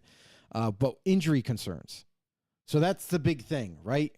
Man, if I'm New England right here, I kind of am leaning towards Bo Nix, actually. Just because of injury concerns with Penix. I love the fact that Bo Nix gets the ball out on time, accurately, short to intermediate, is one of the quarterbacks that just likes to get the ball out of his hands, especially when he was with Oregon. You notice how efficient he was. And here's the other kicker, is when's the last time New England Patriots had a mobile quarterback? Because Bo Nix can run. He's more mobile than you give him credit for. So that's another nice feature of him. But he's healthy. He comes with a clean bill of health, is super smart. So I love Bo Nix. Penix, to me, we are picking at 11 here. This kind of scares me to take Penix this early. I still know that he's got these injury concerns, but man, I'm leaning towards Bo Nix. I don't know how do you feel? I do not like Bo Nix, especially right here. I'm not down with that. I am down with something else that can help build my franchise up, maybe offensive line, defense. something else. Wide receivers are hit or miss there, but I know the Patriots, and again, I think they're trying to build from the inside out. I think it's either the defensive side of the ball or if it's offensive line here. Because I think they missed at the top echelon of quarterbacks, and I think they could get one of their guys still later after this. So you need the left side of the offensive line, still need a quarterback, could take a corner. Wide receiver, I don't think it's a little too rich still for a wide receiver to go, and we definitely need someone to throw to him. Do we try to move on and maybe go and see if we grab a quarterback in the second round if we don't like who's available now? Like, do we like Michael Penix is what I'm asking. Because if you don't like Bo Nix at this high, do you think Penix is worth taking even with the injuries? Because he could be that guy then. He could be a stellar. He could be a stellar player, but the injury concerns is the only thing that's very concerning. Is like at the next level, like can we keep him upright? That's the thing. Is like I don't think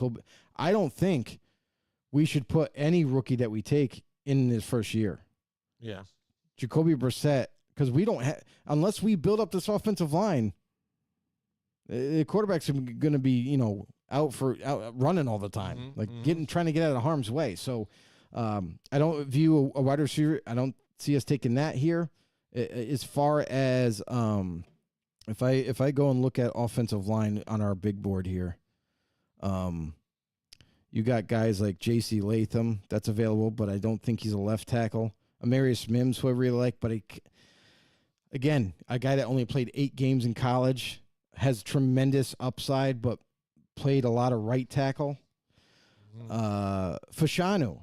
I feel like if we're going to go tackle, it'll probably be Fashanu right now because he's the left tackle. He's going to be a really good left tackle at the next level with us. I feel like if we're going to go offensive line, it's got to go Fashanu. Or we could take a guy like Troy Fontenot, who we envision as a guy who can play all 5 spots up front, where we can move him around if need be. So those are a couple of ideas, but I really think Olu would be our pick right here if we're going somewhere other than quarterback. Yeah, I want to go somewhere other than quarterback. Okay. Okay, you're concerned with both those quarterbacks is what you're saying. Yes.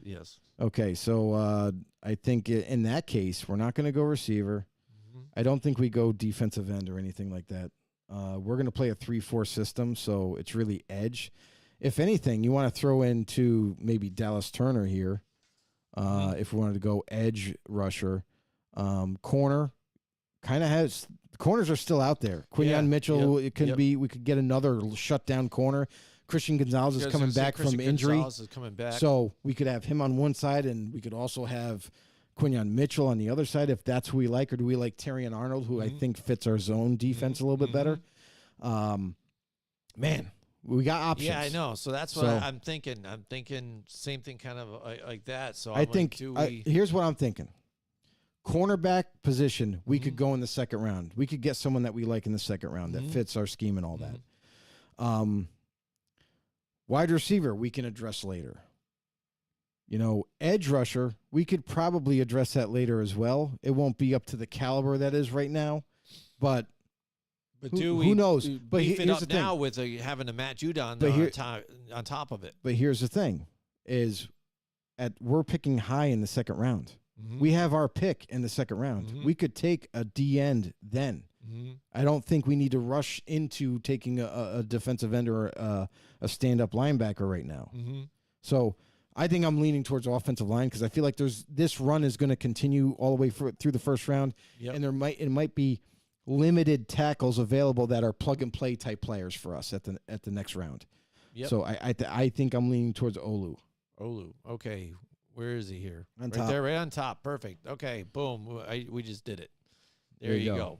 All right, next. We've got the Denver Broncos now. We've talked about trading with them, and then all of a sudden they stayed here because it just wasn't rich enough, or we didn't didn't work out. Didn't work out here for them. So now we've got the Broncos, George Patton and Sean Payton. Now here we are. Man, Sean Payton, what is he like? He's going to go probably offense too. You would think, he's trying to sweeten the deal maybe on this one. Yeah. But we've seen him See, do this different things though before. Because remember the Marcus Davenport trade, to get up This there is and get different. him. So This is different. Sean Payton has hair, yeah. so this does not work. Well, I'm Sean Payton now because last You are? time you were the GM and I was Gerard Mayo. Well, this is even though. So now it's I started at 1. but we swapped out, didn't we? Is it? Are we sure? You sure? Every other pick is odd. I have odd picks. Okay.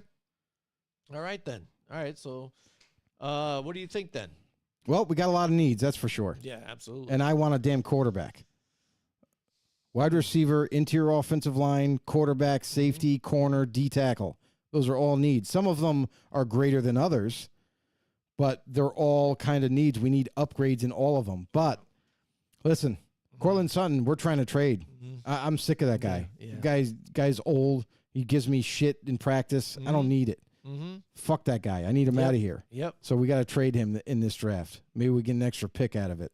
Other than that, we can address wide receiver. It's very deep. We can address that later. But I really need a quarterback, bro. I got Jarrett Stidham and Zach Wilson, and I'm not very comfortable because I don't know who can pan out of those two. I need someone for the future. I need my future. So I mean, I the way I run my system, I need a guy who's very efficient. I need a guy accurate. He doesn't need to have the strongest arm. Listen, you remember I worked with Drew Brees, right? Yeah. Yeah, not the strongest arm, but he got the job done. That's what I need. I need a guy who's efficient and quick processing and getting the ball out of his hands. So that's what I need. And we can't wait for a quarterback because we don't have a second round pick. We need to take quarterback now. Yeah. I don't care if you don't like it. It's going to be a reach. I'm fucking Sean Payton. I want my fucking quarterback. So all right. I need a guy that I can count on. If that's the case, I'm saying you go with Penix Jr. then. No. He's fucking injured. I don't want care. that guy. I want Bo Nix, who fits my scheme. I don't know. He fits my scheme, bro. Sure. I guess so. Look at Drew Brees and look at Bo Nix. They're the same quarterback. No. Yes, they are. Coming out of college, they are. All right, but whatever. I mean, we could still do that pick. I just don't think it's going to work out for him, but sure. That's what I really want. Here, let's do it then. Boom, I just did it. There you go. There you go. Sean Payton's happy Sean now. Payton's happy. There you go. You got your guy. Vegas Raiders now on the clock. Vegas Raiders. A lot of needs, too. Yep. Here's my one thing about the Raiders is that everybody keeps saying, oh, they need quarterback. They need quarterback. I'm like, they need more than just quarterback. They need running back, linebacker, corner, safety, offensive line, wide receiver. Like, it's a laundry list almost. So, yeah, everyone might say, oh, but you got Devontae Adams. You got Jacoby Myers. Yeah. Still don't look at, they have 5 wide receivers on the roster right now. 5. So that's still a need to. But here we are at 13. You're not going to take running back. You're not going to take linebacker. Corner is an option. You got your choice at corner here. You need offensive tackle. You need a right tackle, but Talise Fuaga's gone. Joe Alt's gone. When you look at who's available, I think the best deal for us is to trade down. I don't know how comfortable you are in maybe staying pat and taking a quarterback, especially with one with injury issues.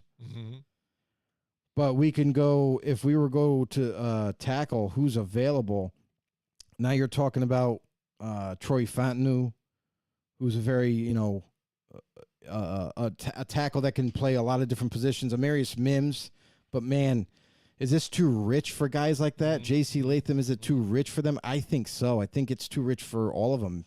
Maybe you can get away with Fontenot because he's so versatile, but man, I don't know. Is the value there is what I'm saying. Like, I would love to trade back at this point, but do we have anybody that wants to come up and take maybe a Dallas Turner or a Jared Verse or any one of these corners? If we look behind us, you got the Colts, who before we started this draft, there was rumors going around the Colts wanted to trade up to 3 to get Marvin Harrison Jr. They love the idea of getting him, but they got other needs too. So, I don't think they're going to be able to package enough to move up. Seattle, I don't think they don't need edge rusher. Jacksonville's good. Cincinnati's good. Oh, Cincinnati. Now that we got these new thing about Trey Hendrickson, maybe they might be interested in trading up. What do you think? What do you think, to go edge rusher then, or what are you thinking then on this one? So that's the thing. That's what I think they would trade up for, because Brock Bowers, I think they would absolutely. So wouldn't the Colts. The Colts and the Bengals would love to get Brock Bowers somehow if he ends up being in this area and they trade up and get him. Yeah. But in this scenario, he's not. So, man, to get. So if Cincinnati wanted to come up, Brock Bowers is gone. Or, excuse me. Or the other idea for Cincinnati is that they could just stay pat and take best wide receiver available. Well, so you don't think that even the Raiders would think of the defensive side and grab anybody on the defense even right now, even if Dallas Turner's there? I think if the Raiders can't move back, because the whole goal is to get a tackle. The tackles that are available are too rich. They really need tackle bad. They need that right tackle really bad. Do I think they could stay pat and take corner? Yeah. Do I think if they can't trade out in this scenario, because the value isn't there in my eyes to take a tackle. So in this scenario, I think they're going to look to trade back. If they can't trade back and they're stuck at 13, that's when it opens up to be like, okay, well, who has the most value at whatever position, at defense, at even offense? Like the whole discussion is like Michael Penix. Where is he going to go? Is he going to go in the first round? Is he going to fall to the second round? That's the part where like the Raiders like Penix, but man, the injuries, like, does that concern you enough to kind of not pick him at 13 if you're stuck there? So, like, for me, I don't think tackle's in the realm of possibility right now unless you trade back. But if it came down to, let's say, 13, and let's say, where's Cincinnati picking? Cincinnati's picking 18? Is that correct? Yeah, 18. So it's going to cost probably like 300 points worth. So that's going to be a second rounder. So would the Bengals be willing to give up a second rounder, move up to our spot? We move down, and then we can take the best player available when it comes to us, or tackle or whatever. In this scenario, I think that's what we would want to do, because corners, it's your pick of the litter anyway. So even if you trade down and you still want corner, I still think you're getting a really good one. And you can address other things later. You can even address offensive tackle a little bit later. For the Bengals, they're going to trade up, I think, with all this new news. They could even trade up. They could trade up for their pick at defensive end, or they can trade up for wide receiver if they really wanted wide receiver. I think the more the value is at defensive end, but it's going to be one that has to fit that defense. I definitely view Dallas Turner as a 3-4 edge rusher off, in that scheme, but Bengals play a 4-3. So they're going to look at more like a Jared Verse type, a guy who's going to have power, and like Trey Hendrickson, who has power and all that. So do they plan ahead for the future, or do they just say, you know what, we're not going to trade up and we're going to sit here and take whoever falls to us? So that's going to be the thing. Do they think that those players are going to be there for them at 18? I mean, I think you're at risk of losing maybe that option. Yeah, I don't know. This is a tough one, Joe. I mean, what do you think? I mean, I'm thinking, I don't know. I think if they trade out, they might find somebody, but I think the Raiders, if they do stay, they go defense. I don't know. I just got a feeling. What do you think? You're the GM. I think if we can't find a way to trade, we really need tackle. And we're not going to take these guys early. We're going to have to probably try to address that later. If we're stuck here, I'm going to go with the value pick, I guess. And I think we're going to have to go corner then, because that's the highest value right now. Okay. And that's something that I could see us doing. It'd either be corner for me, or maybe even Byron Murphy, a D tackle, to kind of fill out the rest of that D line. So I'm going to go something that we haven't had in a while too. If we're stuck here, like this is kind of the scenario we're playing out. Yep. I think they have to. I think the best value is corner at this point, right? Yep. Like Quinyon Mitchell, shut down corner, number 1 off the board. All right, there you go. So let me get it over here. Mitchell off the board. Bang. All right, so next up we've got the New Orleans Saints here. New Orleans Saints here that is on the clock. The Saints, again, They need tackle bad. Yeah. Really, really freaking bad. Yeah. And this is the kind of thing where they would have loved to get Olu Fashanu. Would have loved that. That would have been the best pick for them. But they don't have that luxury right now. Now you're looking at guys like, Troy Fontenot is going to be one of those like very athletic type of offensive linemen who can play all the spots.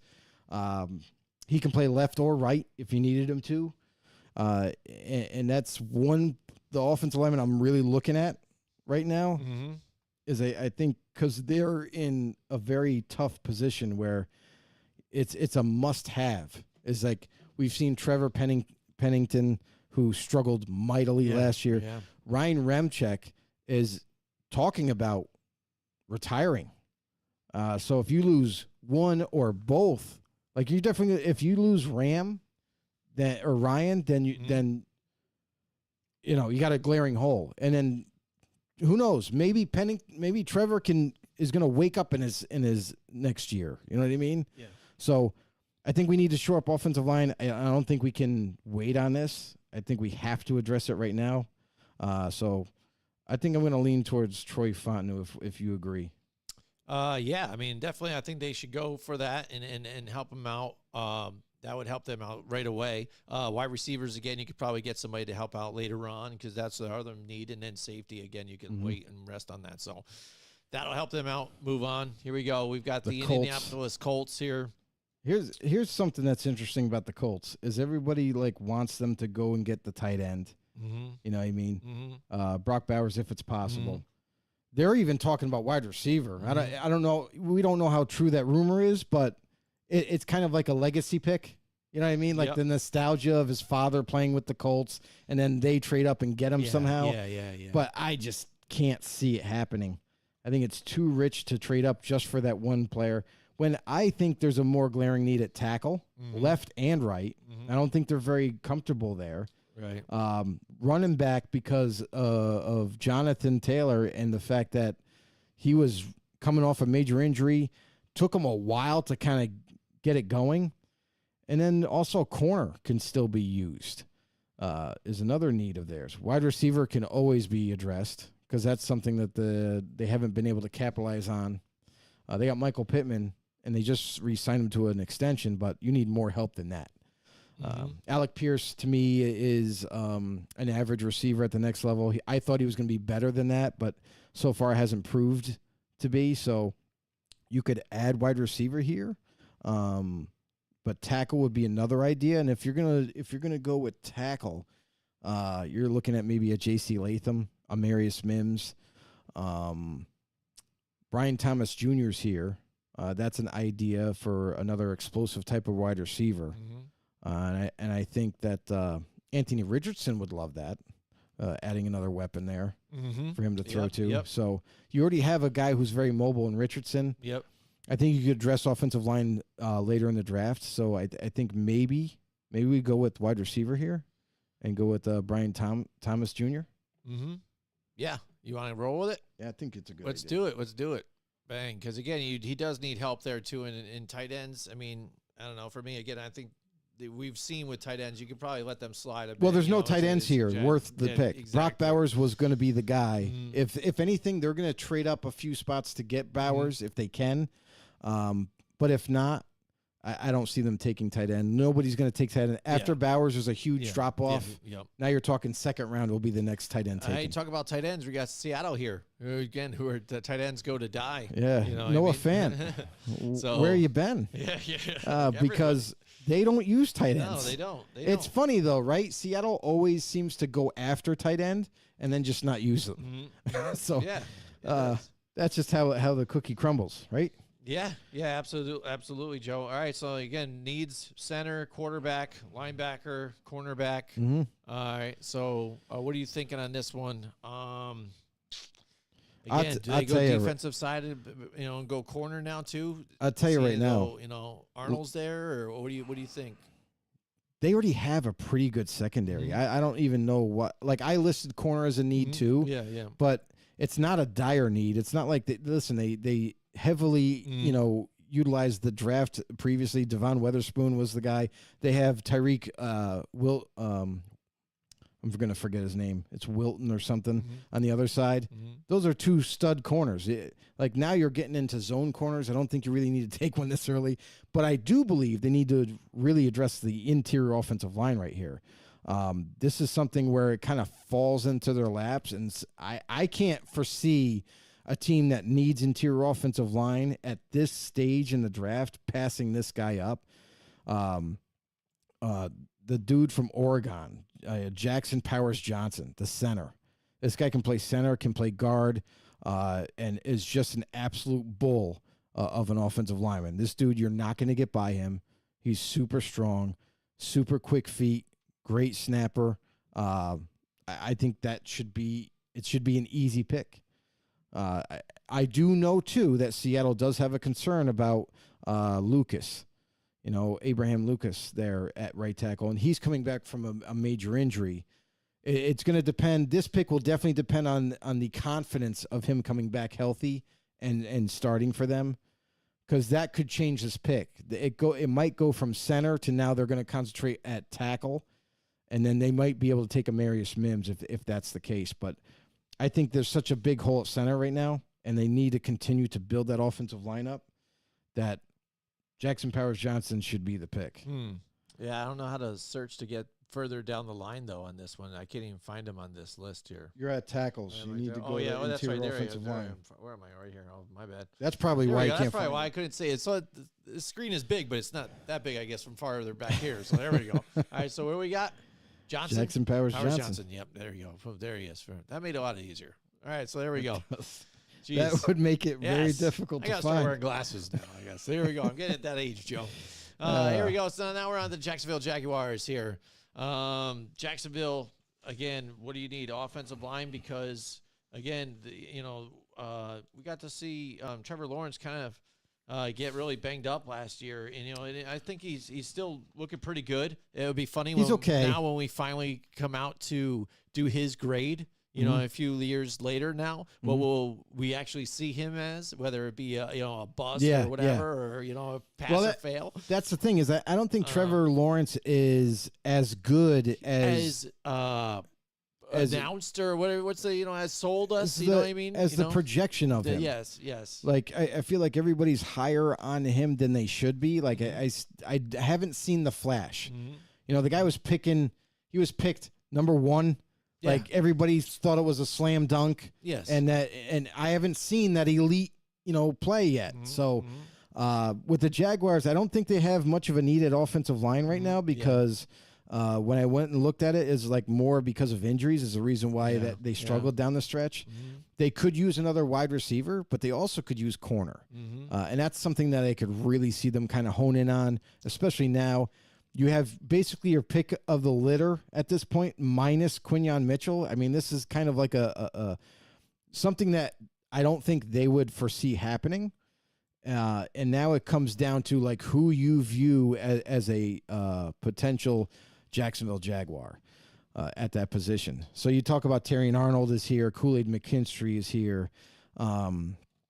Also look at we got Nate Wiggins is also a name that's been thrown around. Cooper DeJean, but some people view him as like a safety, not so much an outside corner, but definitely could play inside corner. Very versatile type player. You also got guys like TJ Tampa, who I think nobody's really talking about, but I could easily see him sliding into the first round. So now you're at the spot where, how much confidence do you have in Cooper DeJean to play corner for you? Because they typically play like more of a zone defense. I think he fits a zone defense, much like Iowa plays. That's what they do. So if he's going to go to a team and be successful on the outside, I think he can play it. but I think it has to be zone. So this is a team that I could foresee him going. Other than that, I think it has to be Terrion Arnold. And I know everybody's kind of got their own opinion. Like a lot of people have Terrion Arnold as number one. Cooper DeJean they have a little bit lower because they don't believe he could play outside. But in zone, I think he could. So that's going to be the interesting debate here for the Jaguars. Do they go with like maybe a DeJean who's versatile, who could play a lot of different positions for them, or maybe he finds a home at safety, or do they go with the Terrion Arnold guy who's like he is what he is, he fits your team too, does everything extremely well. So I think here I think I'm going to go with more the pure corner and not think too much of it. I think I'll go with like Terrion Arnold if you're down with that. Yep. I already made the selection, so we're good. We're there. We're on the same. Now Cincinnati. Cincinnati now. Now on to Cincinnati. What do they do now? They weren't able to figure out that trade here, and then we hear what's going on with T. Higgins and also now Hendrickson. You're looking that's crazy. Yeah, you're looking at needs at right tackle, tight end, running back, D tackle. D tackle here stands out like big time for me. Right tackle, even though it's considered a need, I feel like the only reason why a lot of people consider right tackle a need for them is because you still have DeJuan Jones who's still developing. He's listed as a backup. You know what I mean?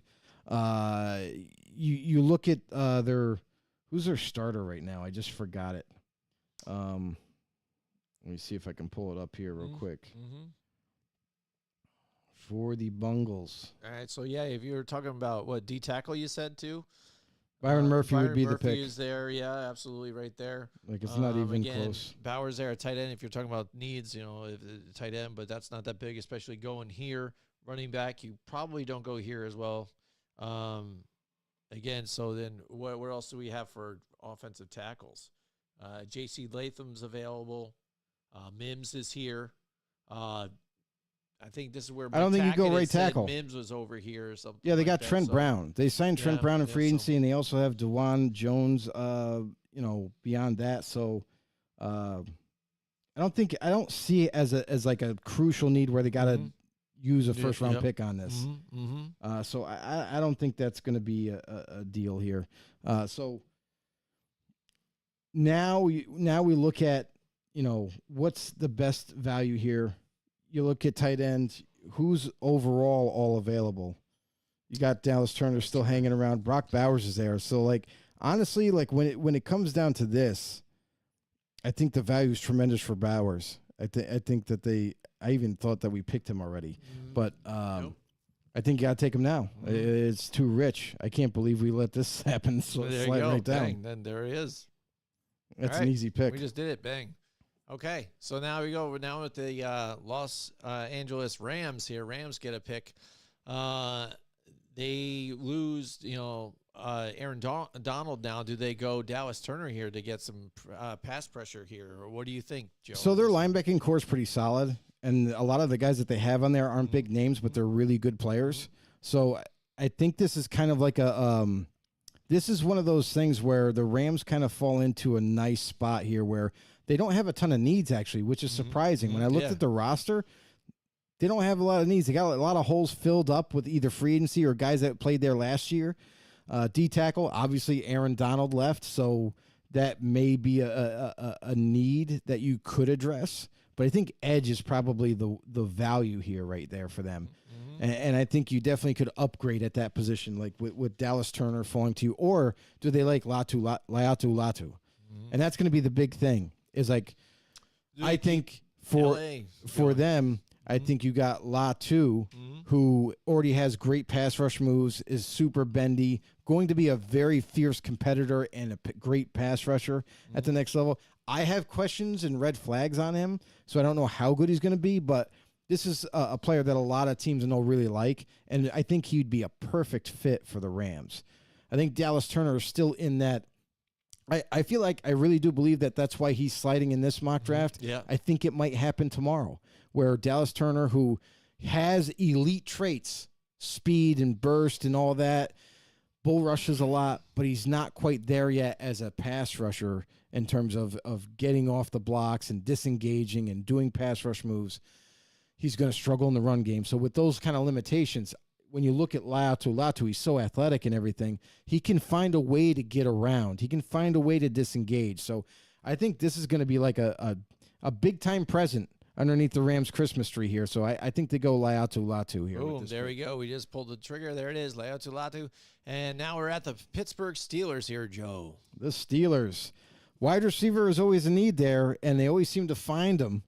But also left tackle is a big need. D-line in general, because I feel like they've kind of neglected that area for this Steeler defense.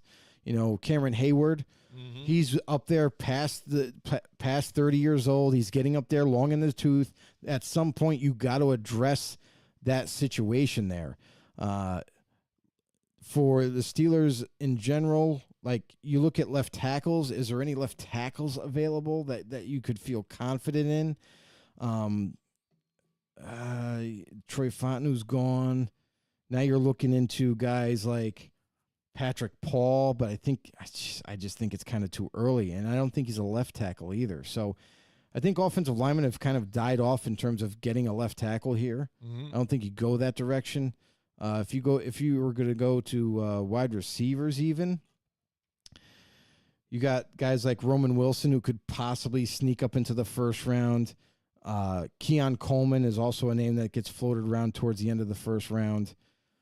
So Xavier Legette lately has been soaring up and heating up on draft boards because of his physical build and his speed. So that's another name that could surprise some people. Any one of those guys in this scenario could go. But if we're going to be realistic about this, I don't think they're going to reach on this. I think they can address receiver. It's so deep. Same thing with offensive line. I think they'll find somebody that they can develop maybe a little bit later.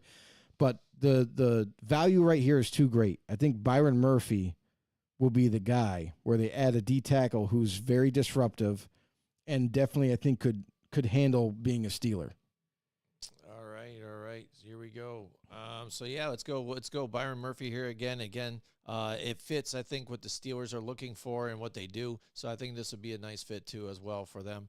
All right, next we've got the Miami Dolphins. Miami Dolphins, the team that has a ton of needs as well. They've lost a lot. A lot of offensive linemen they've lost. I think they could probably throw a dart at a dartboard and just land on anybody on the offensive line and be happy with it. They also have needs at wide receiver, offensive line. Like I said, edge is another one that could play in there, and corner. That's another thing. Is like now it comes to the debate where you're Chris Greer and Mike McDaniel. You're sitting here in the war room, and it's like, all right, well, what do we view as more valuable? I think all day long, I think corner, as much as the anticipation is building to probably get one of these really good corners that are available, your offensive line need is like through the roof. Robert Hunt went to a bigger contract on another team. Connor Williams, who was your center last year, is still injured. Not really sure where he's going to go, if he's going to play for anybody.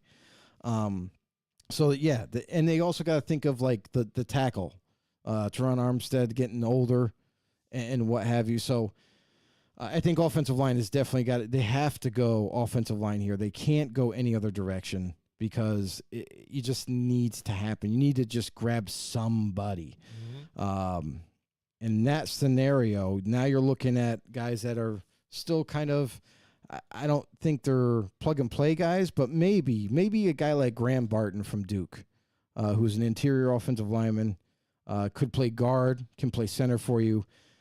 Don't think he can play tackle for you at the next level because he has extremely short arms, and that's going to probably become a hindrance for him. But I really like Graham Barton in this scenario right now. All right, let's do it. Pulling the trigger there from Miami, and next we've got the Philadelphia Eagles. Philadelphia making a lot of moves in the offseason again, so how can they potentially even get better? So right now I think this is easy. This is just a nice pick here. This is actually really easy for the Eagles, and here's the thing, is like I looked at the roster. They're a team, and I don't know how Howie Roseman does it, but every year it seems like they don't have a lot of needs, hardly any, and it frees them up every year to do whatever they want. So there's even rumors about how the Eagles are trying to trade up in this draft, which we didn't even really kind of get into, but again, it's just rumors, so I don't know how true it is that they want to trade up to maybe grab a Quinyon Mitchell, trade up in the middle picks there, and maybe grab one of the guys that they really like. Also could be a guy like Nate Wiggins, a guy who's like not the best tackler because he's so lightweight that's the big concern. But I think you could get this kid to be 185, maybe even 190, and he's still going to be amazing for you. Shut down corner, isn't as physical, doesn't come up and tackle well, but I feel like that's because of his lightweight issue. Nate Wiggins is an idea. We took Terrion Arnold earlier. Yep. You also got a guy like TJ Tampa, who's very physical, good in man and zone. Not as comfortable in man because he wasn't asked to do a lot of it at the college level, but I think he could definitely handle it. Or do you go with a guy like Cooper DeJean, who's like the kind of mixed bag of a defensive back where even if it doesn't work out at corner, you got yourself your next starting safety. So that's something to think about too. But I think with this whole scenario going down, they're going to take corner here. And that's, to me, that's the only kind of need that they need to address because obviously Darius Slay getting older. You know what I mean? Bradbury, another older corner. They're going to have to plan for those guys moving on. So definitely cornerback is going to be the pick. Now it's just about which one. Do they go a Kool-Aid McKinstry even from Alabama? Another guy who early on in the draft process was the number one corner, and just because of competition is now kind of slid down a little bit. So for me, I think that it's going to be either between Kool-Aid and probably Cooper, because the Eagles like their tall, long corners, but they also like physicality, guys that are going to tackle well. So Wiggins, I feel like, kind of slips out just because of that. They could still, like I said, they could develop him, but I don't think they want to wait. They want to win now type of thing. So they're going to draft a player that kind of fits them right this second.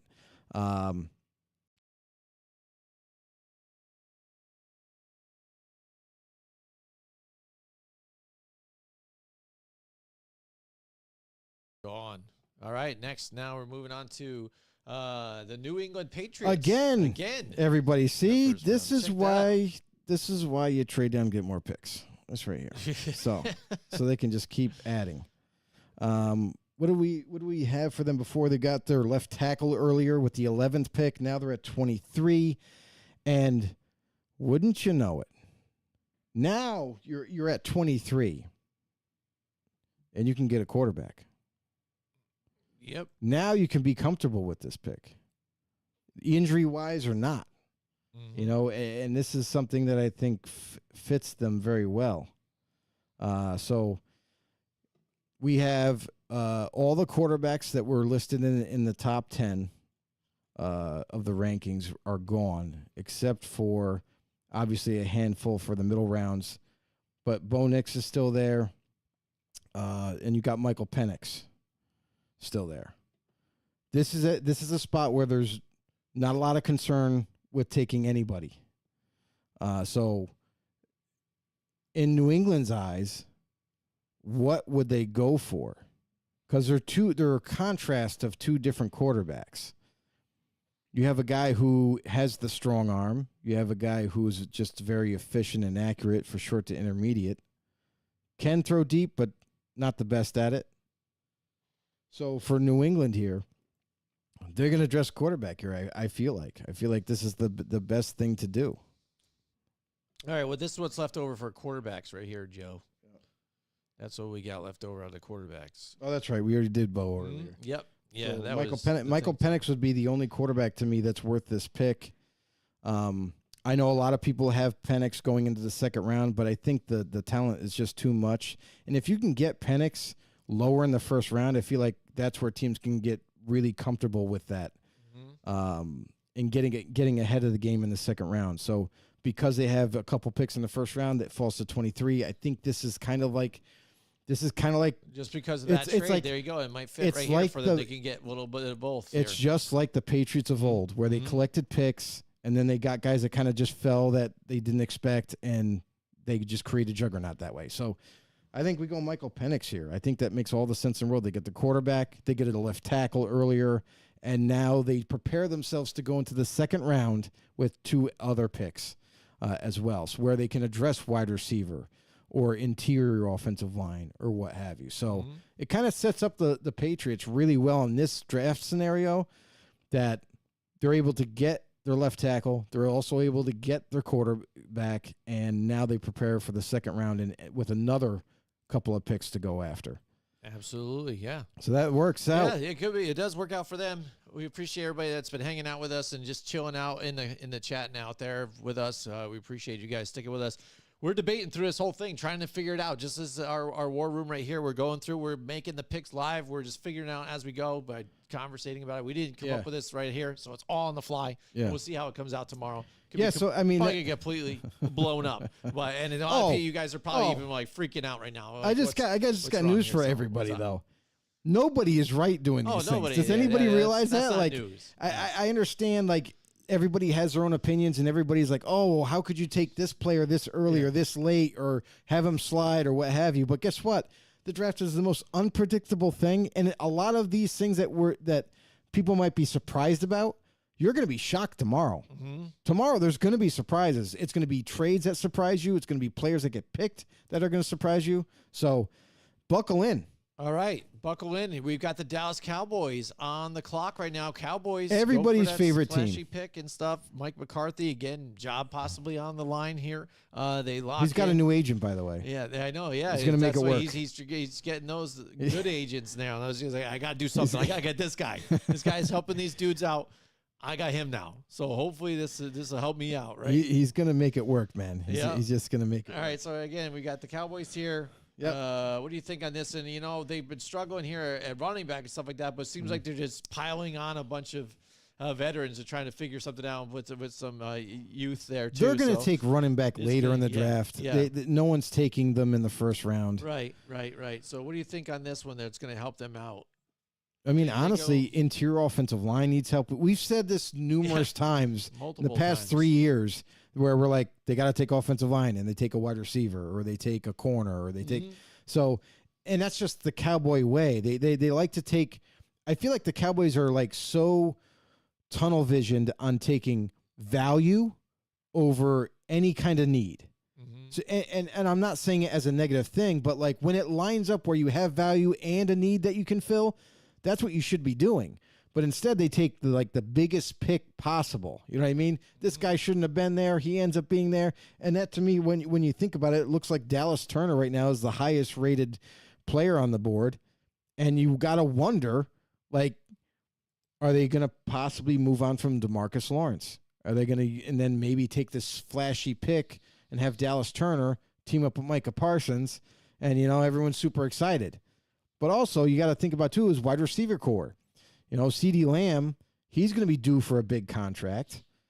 And beyond him, you have Brandon Cooks, who's not going to play much longer, and guys like Tolbert that are not outside wide receivers. They're not that high-end caliber that you need. So I look at wide receivers possibly being kind of pushed up here, but also when it comes to value, and they also could use safety. Cooper DeJean could be an interesting player here where he could play 2 different roles for you if need be. Where Bland, Jerron Bland, he's going to be due for a contract. I'm not 100% sure if the Cowboys are going to be able to pull it off because they already just paid Diggs a lot of money. And do you look to replace him if that can't work out? So I feel like they could do. I feel like the move could be either interior offensive line or safety. But Cooper DeJean to me is very intriguing here for them because that way he could play safety early on this season, and then convert to corner if need be, if you can't get the deal done with Bland, or just stay at safety. So that to me makes a lot of sense. D-end makes sense too, in case they are going to move on from Lawrence. Lawrence hasn't been productive. I mean, this guy gets paid like $30+ million a year, and where's the production? Micah Parsons is doing it, but Lawrence, where the hell have you been? So that could be something, if they can get out of that contract and get a cheaper option, a guy that can replace him. I feel like that's another good move for them. Corner is also something that you could go for, much like we were talking about with Cooper DeJean. But interior offensive line also, you got to protect Dak Prescott. You got to be able to give him time too. So, I mean, there's a lot of different scenarios. I don't think when you look at interior offensive line like we are right now, they're all there, right? Zach Frazier's really good. But man, I think the value just isn't quite there for the first round, so you're not going to go that direction. Who knows? Maybe the Cowboys could reach a little bit because they like a guy that's sitting there. But good God, I think that it's got to either be defensive back here, wide receiver. I think it's still a little too rich for a lot of these guys. So, and it's deep. We all know that position's deep. So. I think they go with like maybe Cooper DeJean here, where they can kind of play both roles. It's a zone defense where Cooper DeJean can thrive on the outside if need be, can play slot corner if need be, can play safety if need be. So I think this is an interesting spot where Cooper DeJean could fall, and then the Cowboys might just decide this. Jerry Jones is taking. I just feel like he's doing less and less in the war room. He's still there. He's still the end all be all, but like. His son is taking over, Stephen Jones, kind of taking more of a prominent role in this area as a GM as well, where I think this would be a nice fit to where he's so versatile. You can utilize him in your defense anywhere. I think Cooper DeJean makes a lot of sense here. Yeah, it does. And I can also see your scenario when you talk about the defense. Dexter Lawrence. Dexter Lawrence there, because that's what Jerry Jones likes to do too as well. Get somebody here, if somebody's also sliding to him where it's a nice fit, they're like, oh, this is going to be nice. I can fit him in there. Right. Because we've seen him multiple times in multiple positions where he's just kind of like, oh, yeah, this guy who? Oh, that guy who? The guy that I pay a whole lot isn't doing a whole lot, but this young guy that I just got in and brought in is doing well for me. Right. And they've got to learn to move on and do things like that. Unfortunately, as of recent, like you said, they haven't learned to do that enough here with offensive line. But so be it. And like you said, with what they have for the value that's there, they've already missed that boat right now at this point. So again, I like the DN situation though, possibly. Yeah. So my thing to you is like corner though would be cool though too. Again. So let's talk about that a little bit more. Is like Jared Verse is there, who I think would fit really well in this defense to replace Lawrence. Now, do the Cowboys draft a year earlier and take him and have him waiting in the wings and maybe rotate in and everything like that? Or do they go with the defensive back idea to where it's going to, if they can't get a deal done with Bland, it's going to alleviate that pressure to try to get a deal done or overpay for him to keep him there. So that way you have flexibility with him all around. I don't know. It's tough because I like both scenarios. Yeah, but both scenarios are so good. This is the part of the draft where you got to make a decision, right? Like, like going forward. Both are good values at this point. They're both good values. I mean, honestly, like, here's the thing: is when it comes down to this, right? I definitely could see the conversation going like this: Jared Verse, if that's a guy we really like, he fits the DN need that we're definitely going to need in the future. He's not going to be an impact, or at least not an impact like Micah Parsons was right away, because obviously Lawrence is still here, unless we can move on from him. But man, to have a player that's versatile that can play multiple positions, and if it doesn't work out at corner, he's our safety for the future. That so might fill as a couple spots. So that's perfect. I'm rolling with you on that one. All there right, we go. Let's do it. Cooper going to the Cowboys. All right, now we're up to the Green Bay Packers here. Green Bay Packers. Packers do not have a lot of needs, and they are one of the younger teams that not only were successful last year, but man, they made a statement.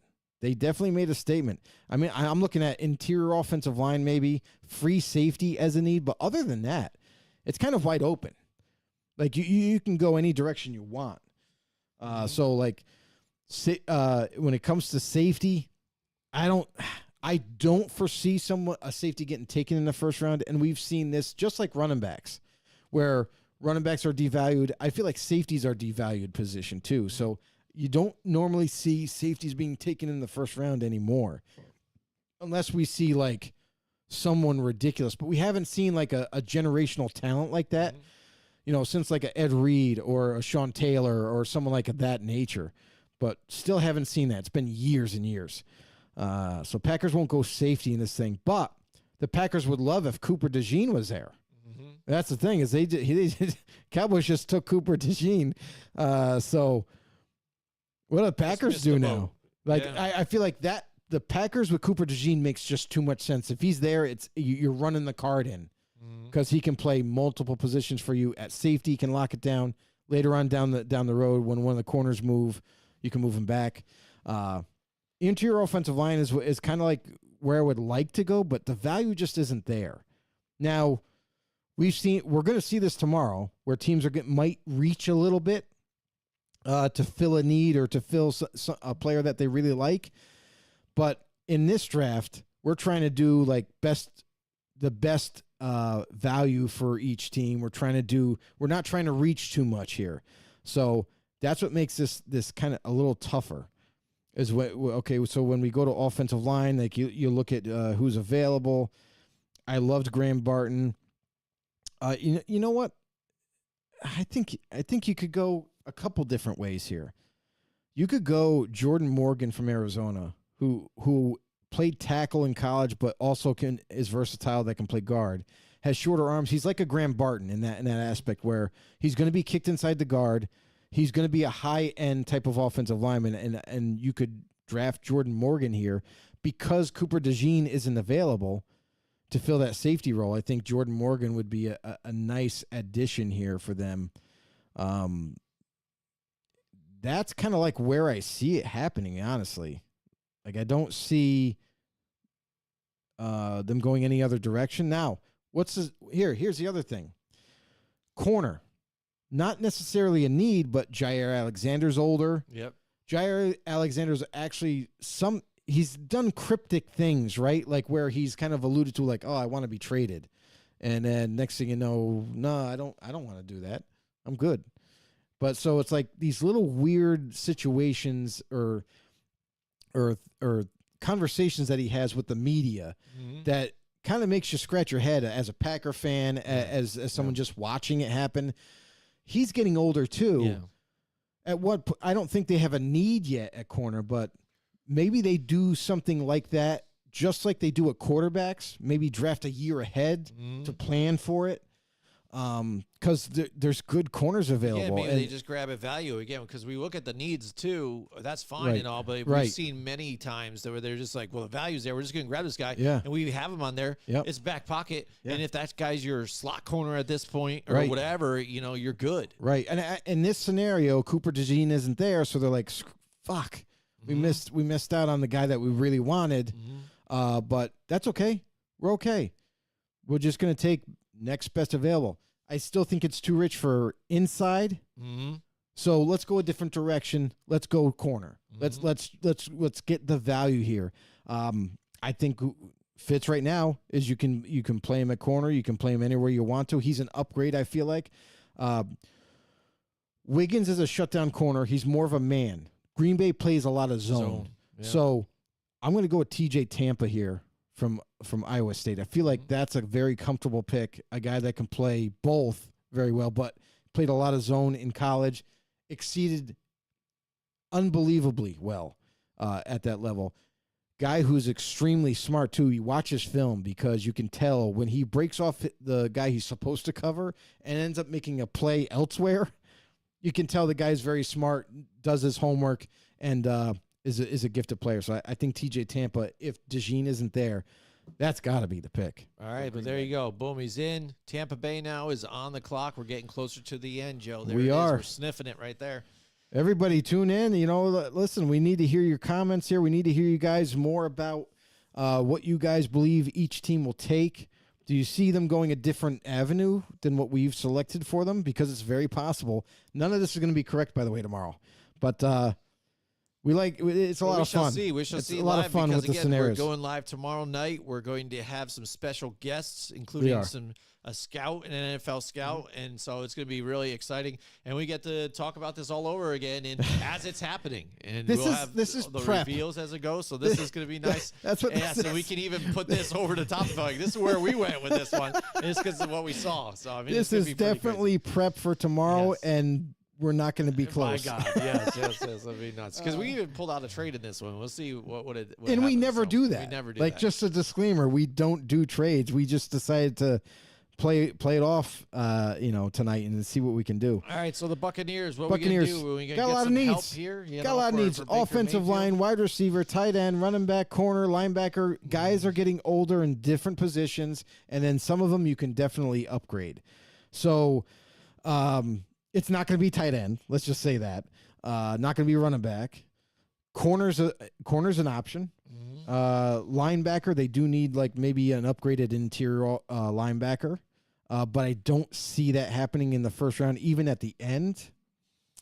Offensive line is still kind of up for grabs. Wide receiver, that could be something interesting because they did extend Mike Evans. He came back and signed a deal.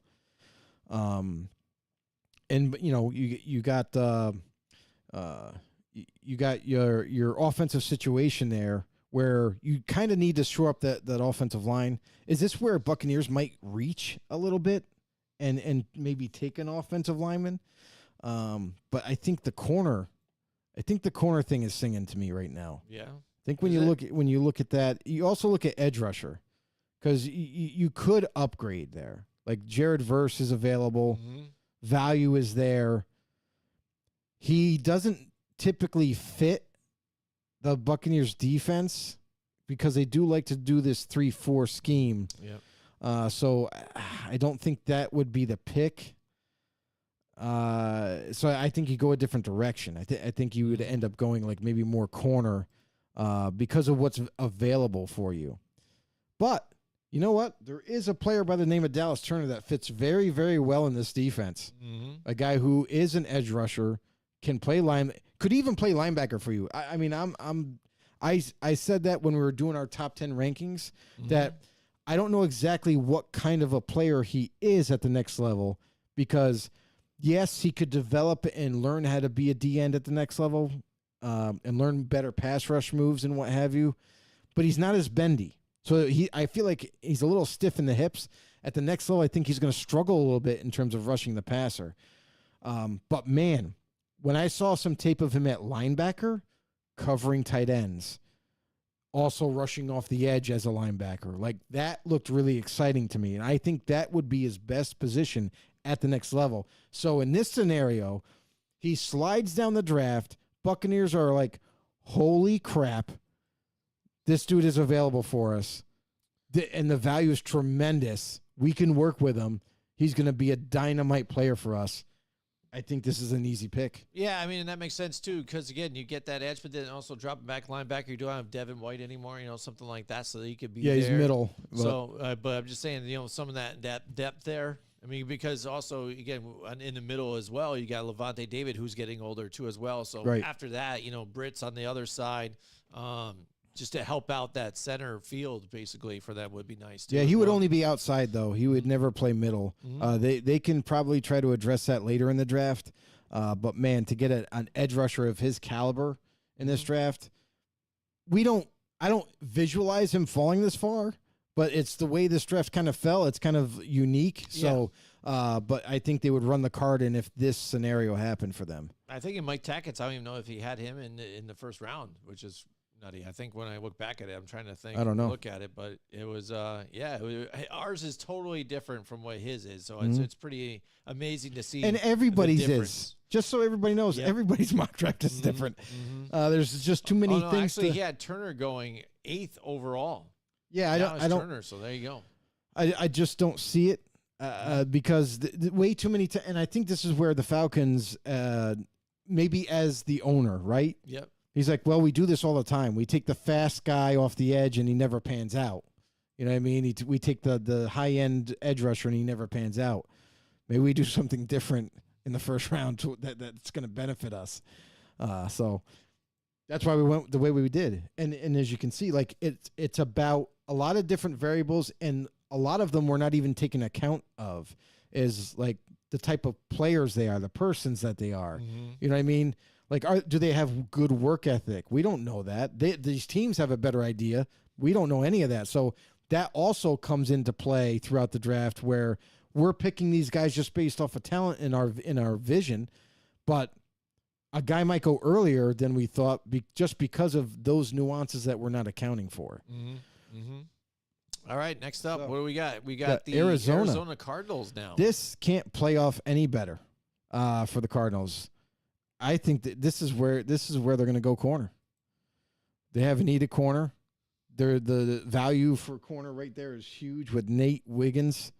This would be a gift. Because any other corner that's available, now you're talking about guys that are still going to be good players at the next level, but I don't see them as first-round picks. But Nate Wiggins, if he's available for them, any one of these corners that we've just recently taken, I think they jump at the bid for this and kind of mail in the card on this one. There you go. We just did it. Nate Wiggins is the guy. Now we're on to the Buffalo Bills. The Buffalo Bills. This team is no secret. Like WR in capitals, like wide receiver. Like it's not even a debate. Now, they do have needs at corner. You're not going to take that now at this point. All those other corners went in kind of quick fashion. And then D end is still a need where you could kind of play with the idea, Jared Verse, right? This is a very deep draft. You could add Jared Verse right now, and that's an upgrade over who you already have. I'm sorry. I'm a little disappointed in A.J. Epinesa. I was never a fan of his coming out of college. I thought he was just a big body who doesn't really do much, doesn't really create pressure that much, is slow. So this is a guy where Verse has a quick first step, very powerful. The only problem with Verse, and the reason why in this scenario he slides, is because he needs to further develop the rest of his pass rush game. Much like Dallas Turner, he's limited. He only bull rushes. So if he can kind of develop that part of his game, he's going to be dangerous. But the Bills are sitting here. Now, if we're the Bills talking here, we're Brandon Beane and Sean McDermott. Sean McDermott's a defensive-minded coach. He's going to be loving the fact that maybe we add Verse. But Beane, on the other hand, is going to be like, dude, we have no wide receivers guy. Like, we really need to address wide receiver. But, I mean, the one good part of this is, like, they could wait till second round and take a wide receiver. The draft is so deep at that position, and not a ton of them have gone off in the first round, that we could wait till second round and take best available receiver to add to our receiving core and get a guy who's going to upgrade this defensive end group that we have. So that's kind of like where I'm starting to think that will be the conversation if this scenario plays out, where they're like, yeah, but receivers are deep. We can get one in the second round. We'll get someone that we really like in the second round, but right now, I can't believe Jared Verse is here. That's an upgrade. And Sean McDermott is loving it. Like, he's like, dude, let's grab this guy. Let's make it work. All right, yeah, let's go. So let's grab it. He's here. I think Mike Tackett had Mitchell going here. Adonai Mitchell. Yeah, and Derek Brown is in the house with us tonight. What's going on, Derek? Tampa Bay Buccaneers he's got out there, and I think he said this back when we were there at the pick. He said, get Turner, and there we go. Turner Boom. was taken right there. That was just ridiculous. He slid right there. The value is crazy. Oh, yeah, there. So who knows if that's even going to I happen don't know. in real life, but Listen, you never know. Stranger that's the things fun have part of happened, this, right? Who knows? It's the fun part of this. Absolutely. So who knows? All All right. right, so there we go. Where are we at now? We're The at the Lions. Detroit Lions here. Ooh. Now the Detroit fans, we're going to Dude, be there in Detroit. So they're they're going to pissed. go crazy They're at this point pissed. if they're still awake right now and just passed out, Dude, hammered. But They're pissed right now. They would have Yeah. loved Verse right Oh, there. oh, yeah, To big team him up with Adonai Mitch, or to team him up with Hutchinson. Yep. Whew, Yep. that would have been crazy. But it didn't work out. You know what I mean? So now the Lions got to go a different direction. Mm-hmm. Um, So here we go again. Interior lineman, linebacker, corner, safety, wide receiver. yeah, Everything all of the above. All the above. I got to sneeze. All right, no problem. Oh, there you go. Let it out, Joe. Let it out. Let's see if the pick came to you now. All right. This is interesting here is you're not going to take a linebacker too early. Safety, no way. Corner, they're like, damn it, none of those guys fell to us. You know what I mean? So that's not going to work. This is an interesting scenario where they might be forced to take something that they don't want, and that's if they can't trade out. You know, I don't see any teams in the second round trading up in the first round at this point because of all the guys that are left. You know what I mean? Yeah. A lot of these guys are fringe first round and mostly second round. So we're at the 29th pick, at least right here with this website. They're even saying Adonai Mitchell's right here for them. Again, do they go with wide receiver again to build up that crew again even bigger? So what do you think? This is what they have so far here as value. I think if you go to the wide receivers and take a look and scroll down a little bit, because I'm sorry. Let's do it. I am not bought into Adonai Mitchell. Yep. I'm not bought into Xavier Worthy. I think those guys have inconsistent hands. Adonai Mitchell's a better receiver than Xavier Worthy. But Adonai Mitchell, to me, sometimes he looks lackadaisical. Like it's like he's not giving his 100% every snap.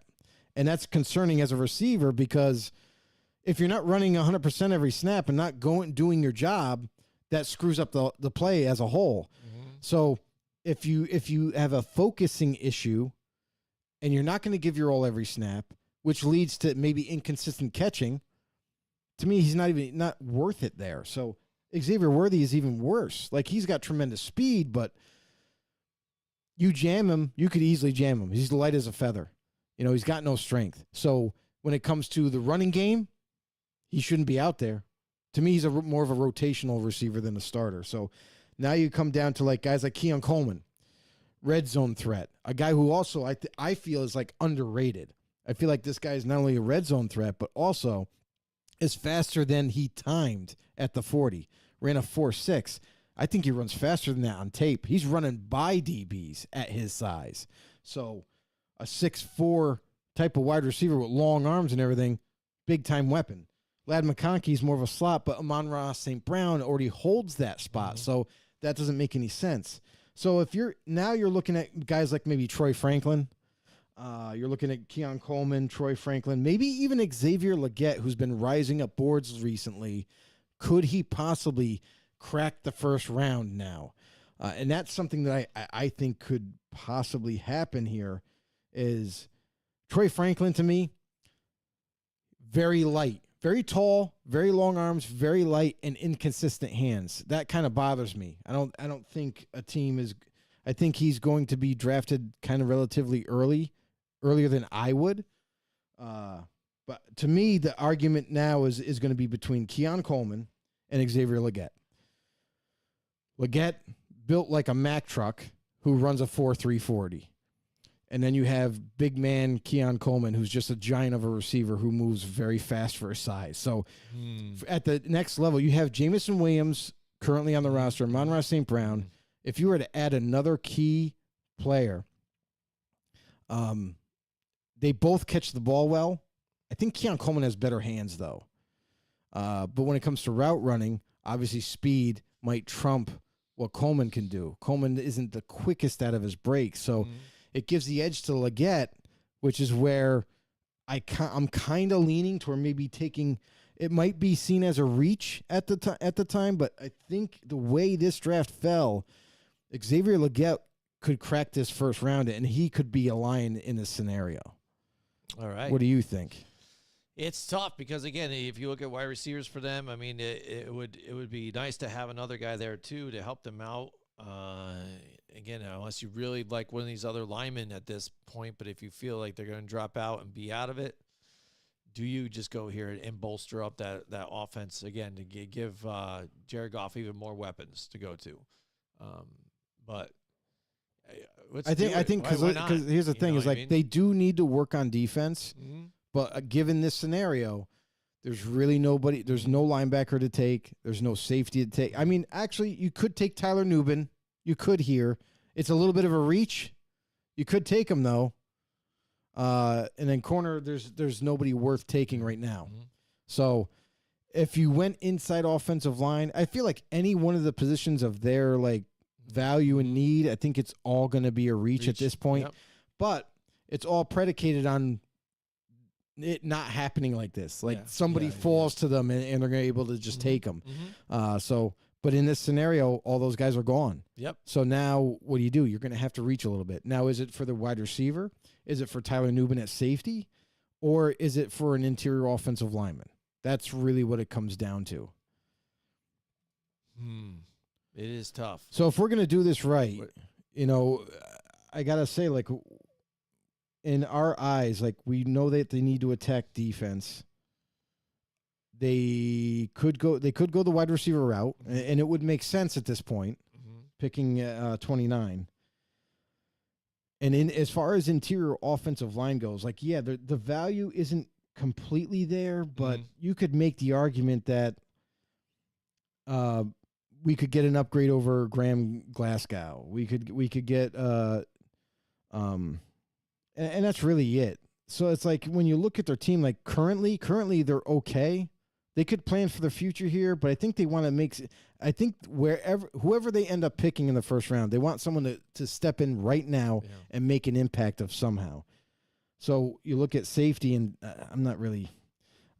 You got a Fetu Melifonwu, who's been a staple there as a strong safety, and then you got Kirby Joseph, who's kind of like a fan favorite there, pretty decent player. The way it's looking right now is I think they're pretty solid and they're okay. I think wide receiver is where they're going to go. All right, let's do it then. In this scenario. Let's do it. You going Leggett? Yeah, let's do Leggett. He's flying up the boom, boards. there you go. Bang. We did it. Pulled the trigger. Here we go. Last three, Joe. Last three. Here we go. The Baltimore Ravens. Calling all Ravens. Woo. Calling all Ravens. Here we go. Here's the deal. Like for Baltimore, I looked at their depth chart.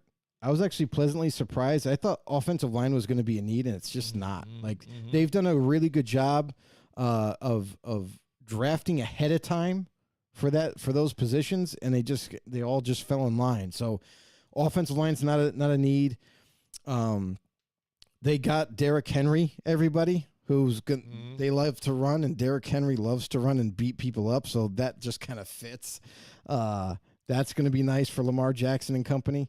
Do you think they're going to go wide receiver again on this one to help out again? I think wide receiver, but I think more than not in this scenario, what's going to be unique about this is that we mentioned Keon Coleman pick earlier.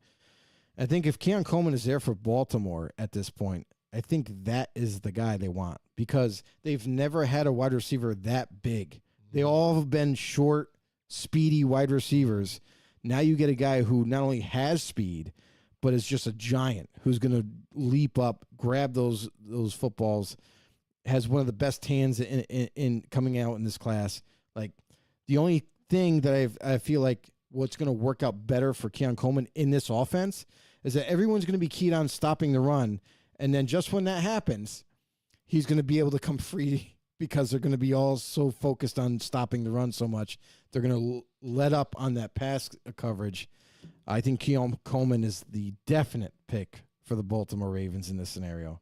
All right, there we go. He's away. Now we've got San Francisco 49ers on the clock here, Joe. Yeah, Niners. Ooh. This is another team that when you look at them, you look at D tackle right away. I mean, they've lost a big asset there. Eric Armstead is now gone. He's moved on to another team. So you would look at that D tackle spot right away. Now, at this point, Byron Murphy's gone. Jerzon Newton's gone. Is there someone worth taking there? For me, I don't think the value's there.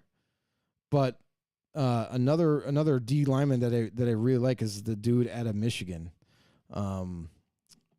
His father, former Chris player. Jenkins? Yep, Chris Jenkins. So that's a player that I really do like, and if the Niners see it the same way I do, a guy who is not the pass rusher as a D tackle, but a guy that does everything extremely well, I definitely could see like Chris Jenkins kind of filling in that role for the Niners. Definitely would be an upgrade, would be a plug and play type of starter for them, and for a spot that's kind of had some turnover for them. So I also looked at offensive line and thought about maybe left tackle, but the tackle that you're taking now is going to be developmental. It's not going to be a guy, and maybe he sits behind Trent Williams, learns the ropes, and is ready when the time comes. But I think with value, I think with the guy that can kind of step in right away, I think Chris Jenkins might be a good selection. Corner could also be something that they might look into if it's there. But I think this is an easy pick for me, for them. D tackle, I think I like Chris Jenkins a lot to kind of fill this role. Do you think that with everything that's going on about Brandon Ayuk and everything too, that they might go wide receiver in this one though, if it's there or something like that, just in case something in this goes down with scenario, this? you don't have value at wide receiver. I mean, if anything, you're reaching on somebody. Could the Niners go and maybe take Adonai Mitchell? Possibly. He might fit into that offense pretty well. But again, what bothers me about him is, like I said, he kind of loses focus sometimes. So I'm not sure that's going to bode well for any team in the first round. But I like Chris Jenkins. I think receiver is an option. But again, like if a guy like Xavier Legette is available, I think that might be the pick instead. Yeah. You know what I mean? If somebody like even Keon Coleman, that could be the pick. Like there's other receivers that if they are there, they might go receiver over a different position. But D tackle to me is a not only like it's a little bit of a reach in my opinion, but I think it's something that teams tend to do at the bottom of the first round, where like they're like, well, we didn't get any of the guys that we were hoping would slide to us, so now we got to take someone that we're gonna have to reach a little bit on anyway. So. I think Chris Jenkins it would be a good selection for them at the end of the first round. Yeah, I mean, again, it fills a need, and again, he's got the pedigree right there too as well. Kansas City, here we are with the last pick here. This is a problem. First round. Kansas City needs offensive line. Yeah. Now you're getting into an area where they probably would go for either the next best developmental tackle. But when you look at that, like I don't see Roger Rosengarten from Washington or Patrick Paul as a left tackle. I see they've played right tackle a lot. So that's kind of like where maybe Kieran Ameji from Yale. He's a guy that could be a developmental left tackle, but they really need help now. So it's like there's options out there for tackle, but at the same time, it's like I'm not sure if they can draft anybody at this point and just kind of plug and play them. So, I mean, the way I look at this, it's like interior offensive line is what you would want to take, but they don't have a need there. So it's very, very difficult to me to kind of figure this out now. I think they have to go a different way. Maybe they go wide receiver at this point. Because the offensive lineman just not there. They could, I mean, no, see, it's all guards left at in this range. Like guards are very valuable right now, and that's not a major need. So I mean, I would kind of go away from this in this scenario. You go completely away from it. Could you convert a J.C. Latham to a left tackle? Could you convert Amarius Mims to a left tackle? Tyler Guyton. You know what I mean? Like that's the thing is like these guys are talented and they've kind of slipped to this point where, but man, can any of them switch to left and play, you know? So it's like, do I see them taking a chance at this point? When you look at the what's left available, like Adonai Mitchell kind of screams out like, take me. A guy who has speed, who, if they could just get him to kind of, focus on every single play, give it your all every single play, he could be a very explosive receiver. And we all know that's a major need. Like, they do need it. They need Rashee Rice. We all know the situation with him. He's kind of in jeopardy of possibly getting his contract voided if this all goes down badly for him in the courts. And if that happens, then they literally don't have any wide receiver talent. So maybe we go wide receiver here because of the lack of offensive linemen here, because of guys that I'm not 100% sure that can play left. But no, hold on. Wait a second. they already they have. Don't they have whatchamacallit at left tackle? Let me look this up. Absolutely. Let me look quick too. But it's not out of the realm for the Chiefs though to go and grab a wide receiver at this point too. Again, because we saw not only the fact that what they lost a little bit, it would be. They'll definitely trying to. Pick It's definitely left tackle. So. Left tackle. They have Juwan Taylor still at right tackle, so left tackle is still the main thing. So they're not gonna. They're not gonna go. They're not gonna go with these guys. None of these guys are left tackles in my eyes. They all played a lot of right tackle. So, but do they want to replace Taylor because he hasn't been the greatest either, though? At right tackle, they're paying him a lot of money. Yeah. I mean, even if they were to draft him, now you're paying a guy who's sitting the bench a whole lot of money, and you can't get out of the contract. Yeah. Like that doesn't make much sense. They're going to utilize him still. There are glaring holes left. So because there's no value here for the left tackle position anyway, like that's the thing that scares me is like you got all these guys like Mims, Latham still available, Guyton even, but they're not left. They're not left tackles. They're right tackles. I think you got to go wide receiver now at this point. Like the value just isn't there. It's not sitting well. Yeah, you're going to move on. What are you getting? What are you going to take? We're going to give them Adonai Mitchell.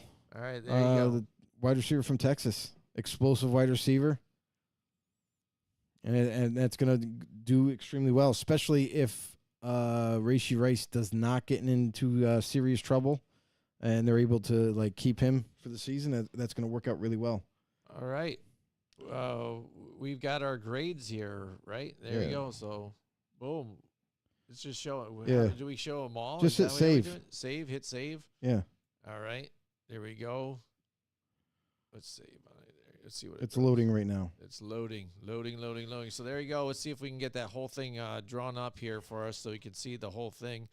In the meantime, I'll cut to full screen. Yeah. So, Joe, there you go. There's our whole draft. Let's see how it all lays out. They're giving it's not going to match up at all. It's giving us A+ for a lot of our picks. Right now here too. I would like to see if it just does the whole thing here. Let's see if I hit save. So I don't know what's going on. It's still loading. Oh, okay. It's still loading in the upper corner. Oh, okay. All right. Well, we'll see what happens with that. But Joe, again, we're excited for tomorrow night. Here it is. Football on the know. Scroll down. Scroll down. Here we go. Let me go over to it here. Let's try and eliminate our window here that I have open for this too, so we can get rid of us, so we're not blocking blocking us. So let's get this out of the way. Display again. There we go. And now you guys can finally see the whole thing as we're going through. Okay. You got to scroll down. There we go. Keep going. There you go. Does it Keep give us going. grades as we go? If you want to, it's showing our draft. Yep.